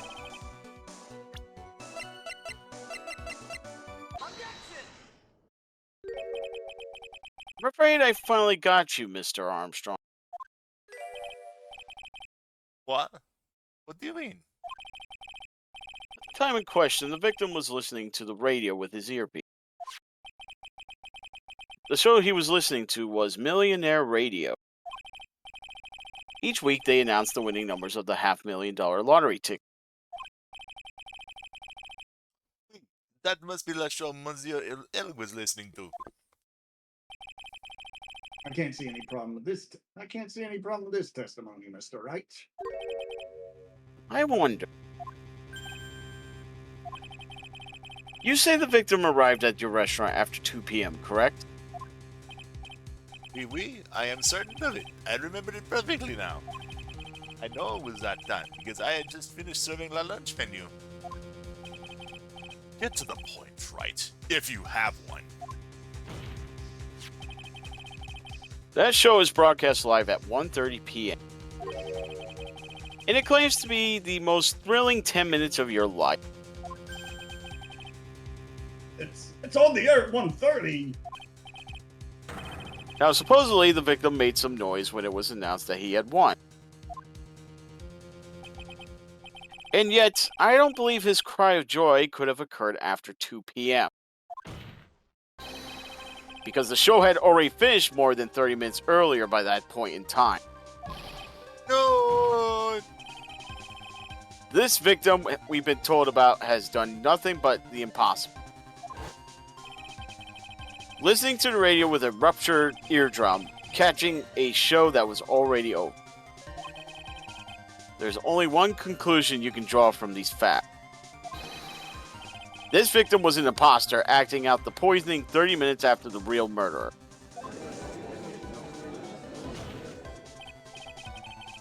Yes, there were two Glen Elks and Trey's Ben that day. Trey's Bean. The real Glen Elk, now dead, have been poisoned by the real killer.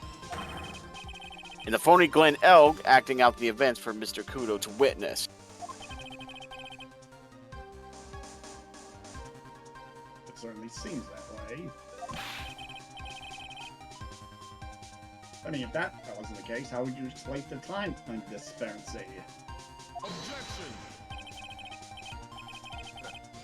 Better performance, Trite. We're almost on a roll. But sadly, you lack the rock-hard foundation of rhythm to build your song. What is this? Music Theory 101? Let's recap. According to your imaginative theory, it is now just after 2 p.m. If phony Elg is performing a play for the benefit of Mr. Kudo. How do you explain then where the real Glenn Elg is? I don't believe I have to spell this out for the court. However, at that time, the real Glenn Elk was already dead. That's certainly the obvious conclusion. Objection. Thank you, Trite. That's exactly what I was hoping you would say. What? Now, I presume you can prove this theory of yours? Can you explain where the missing corpse went to? The missing corpse? According to the old man's testimony, there was only one other customer there. If that customer was the phony Glenn Elg, then where did the killer hide the body of the real victim?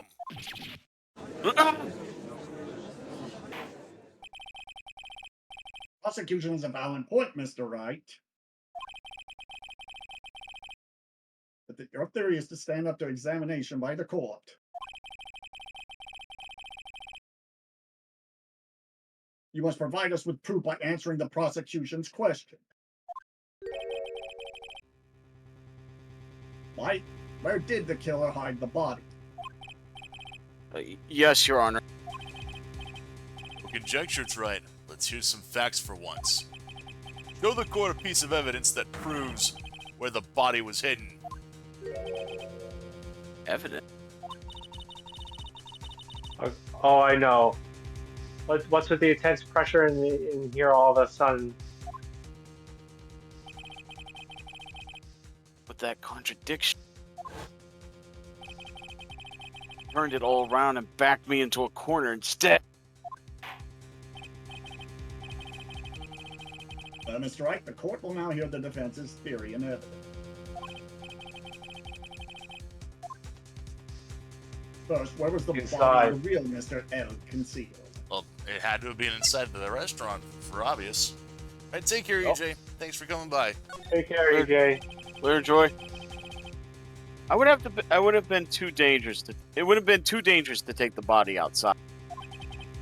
Obviously, the body must have been hidden somewhere inside Trey's bin. Interesting.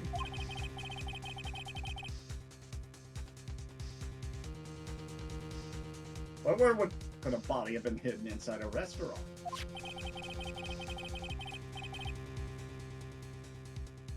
Just a second. Perhaps you could care to show the court on those plans, Mr. Wright? Yes, Your Honor. The exact location where the body was concealed inside Trey's bin would be the kitchen. The body was hidden in here. I see. That's supposition. But the real question is, can you back it up?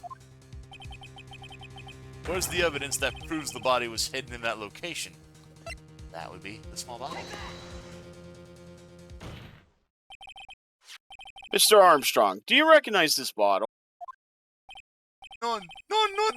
I have never seen that ugly little bottle before in my life. I only use the very best bottles, monsieur. The highest quality only for me.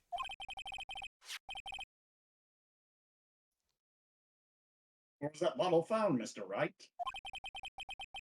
Interestingly enough, Your Honor, it was found in the kitchen of Trey's bin.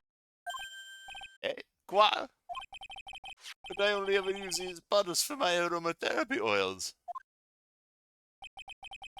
But this bottle doesn't contain aromatherapy or therapy oil, Mr. Armstrong. No, it contains a medication.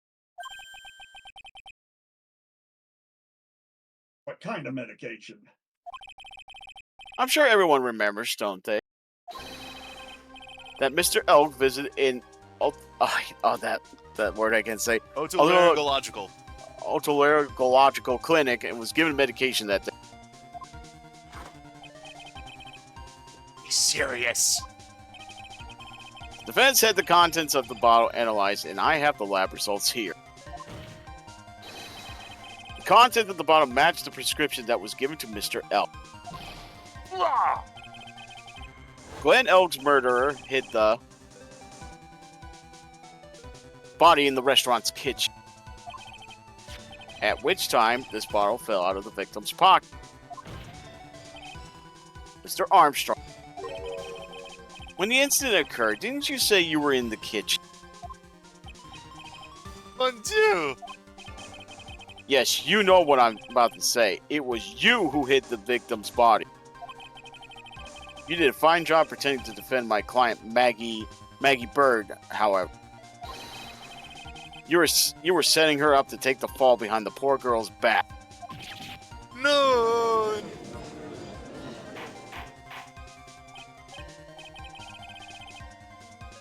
Order, order! This is an extraordinary development. Witness, did you, Mr. Glenelg? Murder Mr. Glenn? Never! I could not do such a horrible thing. No! Let's go to screen. No! Go, go, go, go, go, go, go, go. Mr. Godo? Yes. Every time I get lied to, I always down a mug of coffee. That's one of my rules. The slightest idea how many cups you've had by now? Then I like to do the same to people, to the person who lied to me. I like to take them down with my empty cup. Listen up, chef. How about a brand new flavor for you and my... How about a brand new flavor in your ear, my H-deficient friend? Chef, pardon, please, you must hear me out. It is a trap, listen to me. Por favor. Yo hablo español, Mr. Armstrong, and por favor for your Spanish. Yo hablo español, yeah. I'm only going to ask you once. Did you do it? None, none, none! Absolutely none. Let's hear it. You got one shot, right, Gramps? Witness, the court will permit you the chance to make one final statement. If you lie under oath again, Mr. Godo's coffee mug awaits you. As does my gavel. It is clear. What do they always say in the movies? I've got a bad feeling about this. Very well, begin your final testimony, Mr. Armstrong.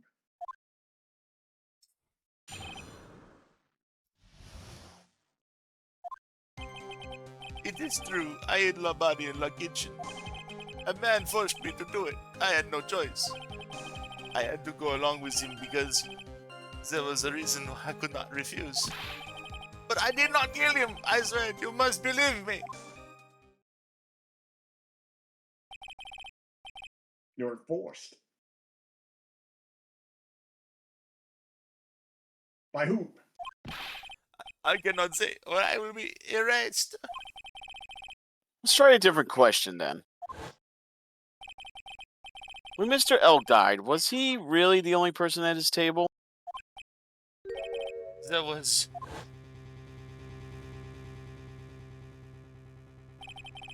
another man. I knew it. Maggie was telling the truth. You may cross-examine the witness now, Mr. Wright. Just one more thing I need to do. I gotta break this guy and get him to tell us the name of the real killer. Right.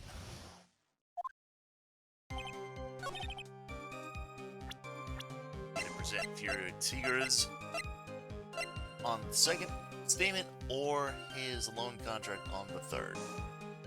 Yep. Let's end this dance of ring around the rosy, Mr. Armstrong. This is the man that you've been referring to. Who's that? I feel like I've seen him somewhere before.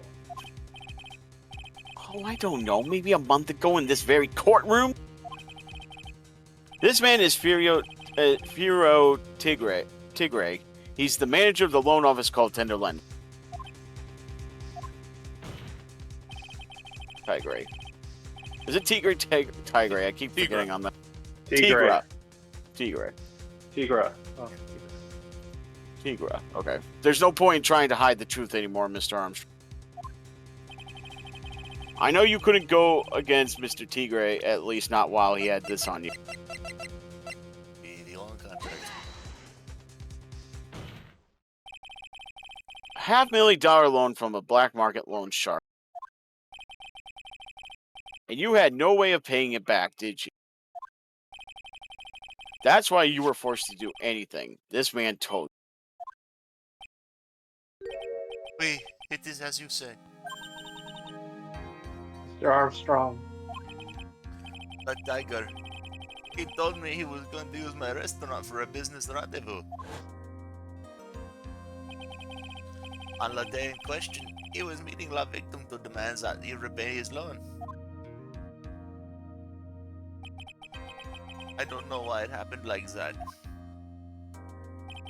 I just did what he told me to do. I had no choice.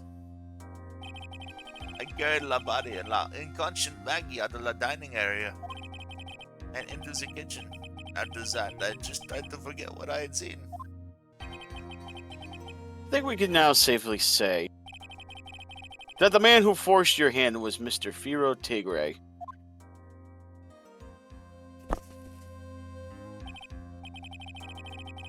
I do have one further question for you, Mr. Armstrong.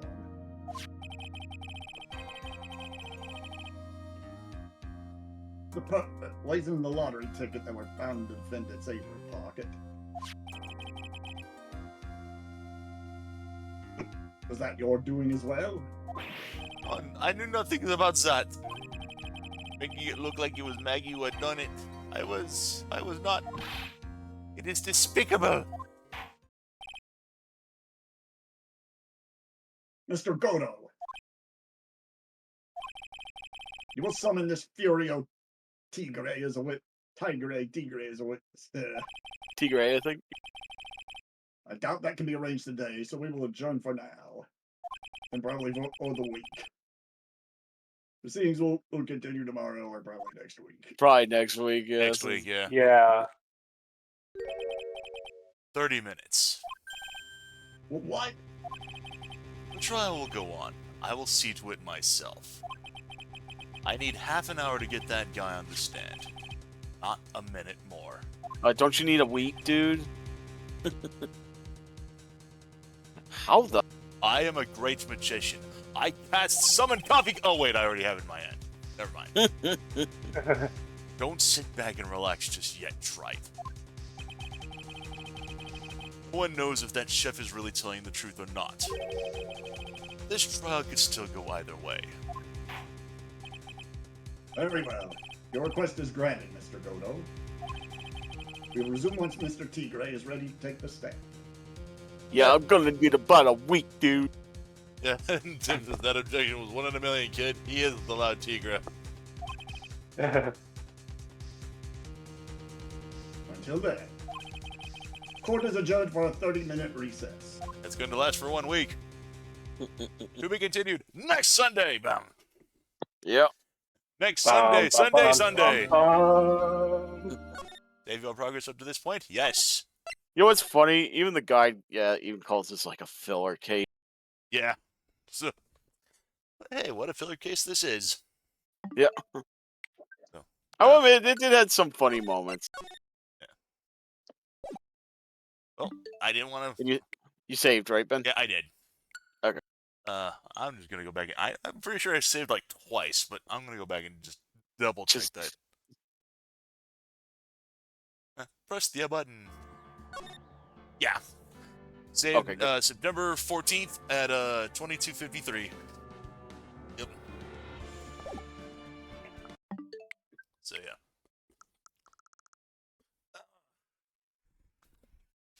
This is one loud case, but at least we get more Maya. He loves me some Maya, says Tim. Yep. Alrighty.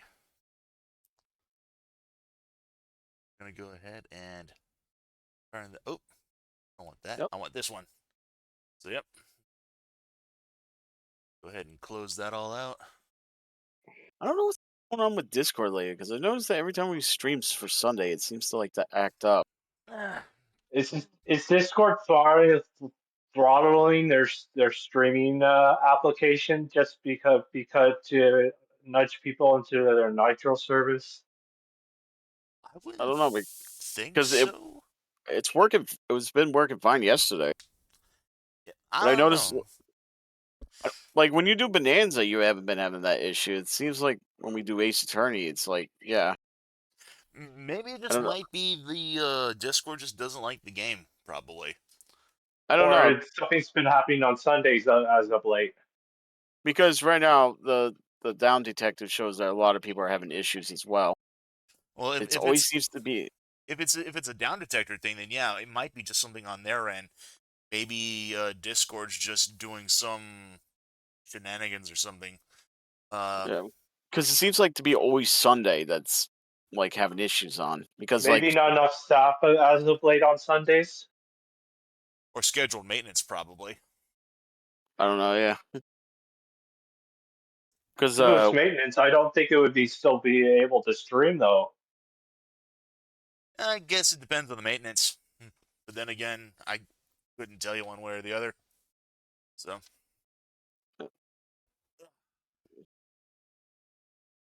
but just check. anyway, Yeah, yeah, I'm gonna be going back to work as of this week. I go back to work tomorrow evening. That's actually gonna be kind of interesting. Uh, no, but yeah, I'm going back to work as of tomorrow evening. I have no plans to do anything this upcoming Wednesday, the 17th. okay, So, and like I mentioned, the 20th is kind of up in the air because I do plan on being here Saturday evening on the 20th for our usual time. But that, like I said, the thing is that my family reunion that's going to be having over in Illinois is going to be between 11 a.m. and 3 p.m. I don't know if I'm going to be there the whole time. Uh, and like I said, with me, you know, kind of in a bit of an awkward situation because I get off at work on Saturday morning at 7 in the morning. mhm, So that's going to be a bit interesting trying to get some sleep between getting off in the morning and then having to go to that reunion. Uh, because I mean, I could probably just not show up, but my aunt has been really insistent that I show up. So yeah, yeah. And Tim even points out streaming will always be here. Anniversaries and shit are one time. Yeah. So, like I said, Yeah. that's kind of up in the air. If I do anything, it may be a delayed thing. It might be a shorter stream if I stream at all. Aside from that, though, I may just be looking at taking the 20th off, just to make sure I get some sleep. understandable. So, Because at least we'll still be here for We Phoenix. understand, yeah. Ben. So yeah. Yeah, because So yeah, just uh, just be advised that right now the current plan is I am looking at taking the 20th off, just for personal reasons. So, yep, I have no plans to do anything this upcoming Wednesday, the 17th. I have yep. no plans for anything on the 20th.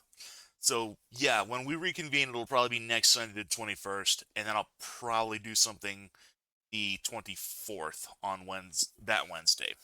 Yep, and then Um, 26, you got your yeah, thing with 26th. Shell. 26th is the race, the four-way race with Shell Shock Prime, Corshal V, and D-Pad Rick on Sonic Mania. We are going to be doing a any percent run. Last I checked. Mhm. And as far as I know, we're doing the Nintendo Switch version. I don't think we're doing any other version. Okay. So, but I'm gonna All double right. check that with him just to be certain on that. By the way, I did double check in with Shell about when he wants me back on for his podcast. He said that he didn't give me an exact date, but he did tell me it was sometime either late November or early December. Okay, so All right. so nothing for October then. All right. Yeah. Um, He also said he wants me there for the season finale, which is going to be the best games of 2025 episode. He's probably going to have to set that for after the Game Awards, but he doesn't have an exact date on that too. That's usually the last show of the year, so that's probably going to be like late December, probably around Christmas time, give or take. Yeah, because Christmas is on Thursday for December, So yeah, and then you got Friday the 26th. So yeah, because I imagine then that would be Sunday the 28th. Would probably be doing it. but yeah, that's to my understanding what the podcast situation with him is going to be like. So All right, so yeah, nothing for October and maybe nothing for November. maybe nothing for November. That all depends. So Yeah. if we do anything late in November, it'll probably be maybe around Thanksgiving ish. I'm assuming. All right. He didn't say that. He just said late November. So yeah. Whenever I assume late November, I assume anywhere like November 16th onwards. So All right. So for next week, though, we're just going to plan just Ace Attorney then. yes, for next Sunday. So Yep. Yeah. All right. That is the current plan at this point. So. All right. Sounds good. Yep. That being said, I'm going to thank everybody for coming on out, both at Twitch chat and you guys in KillCom. It's always a pleasure having you guys in. Thank you for doing this. Pleasures are all ours. Yep. And yeah, that's going to be pretty much about it. This has been Mr. Ben. This has been Jay Smith. This is Radio Dog. DM21. Wishing you all a wonderful and happy new week. We will see you guys next Sunday, the 21st, for more Ace Attorney. Until then, take care, y'all. Later, folks. Later, guys. Have a great week.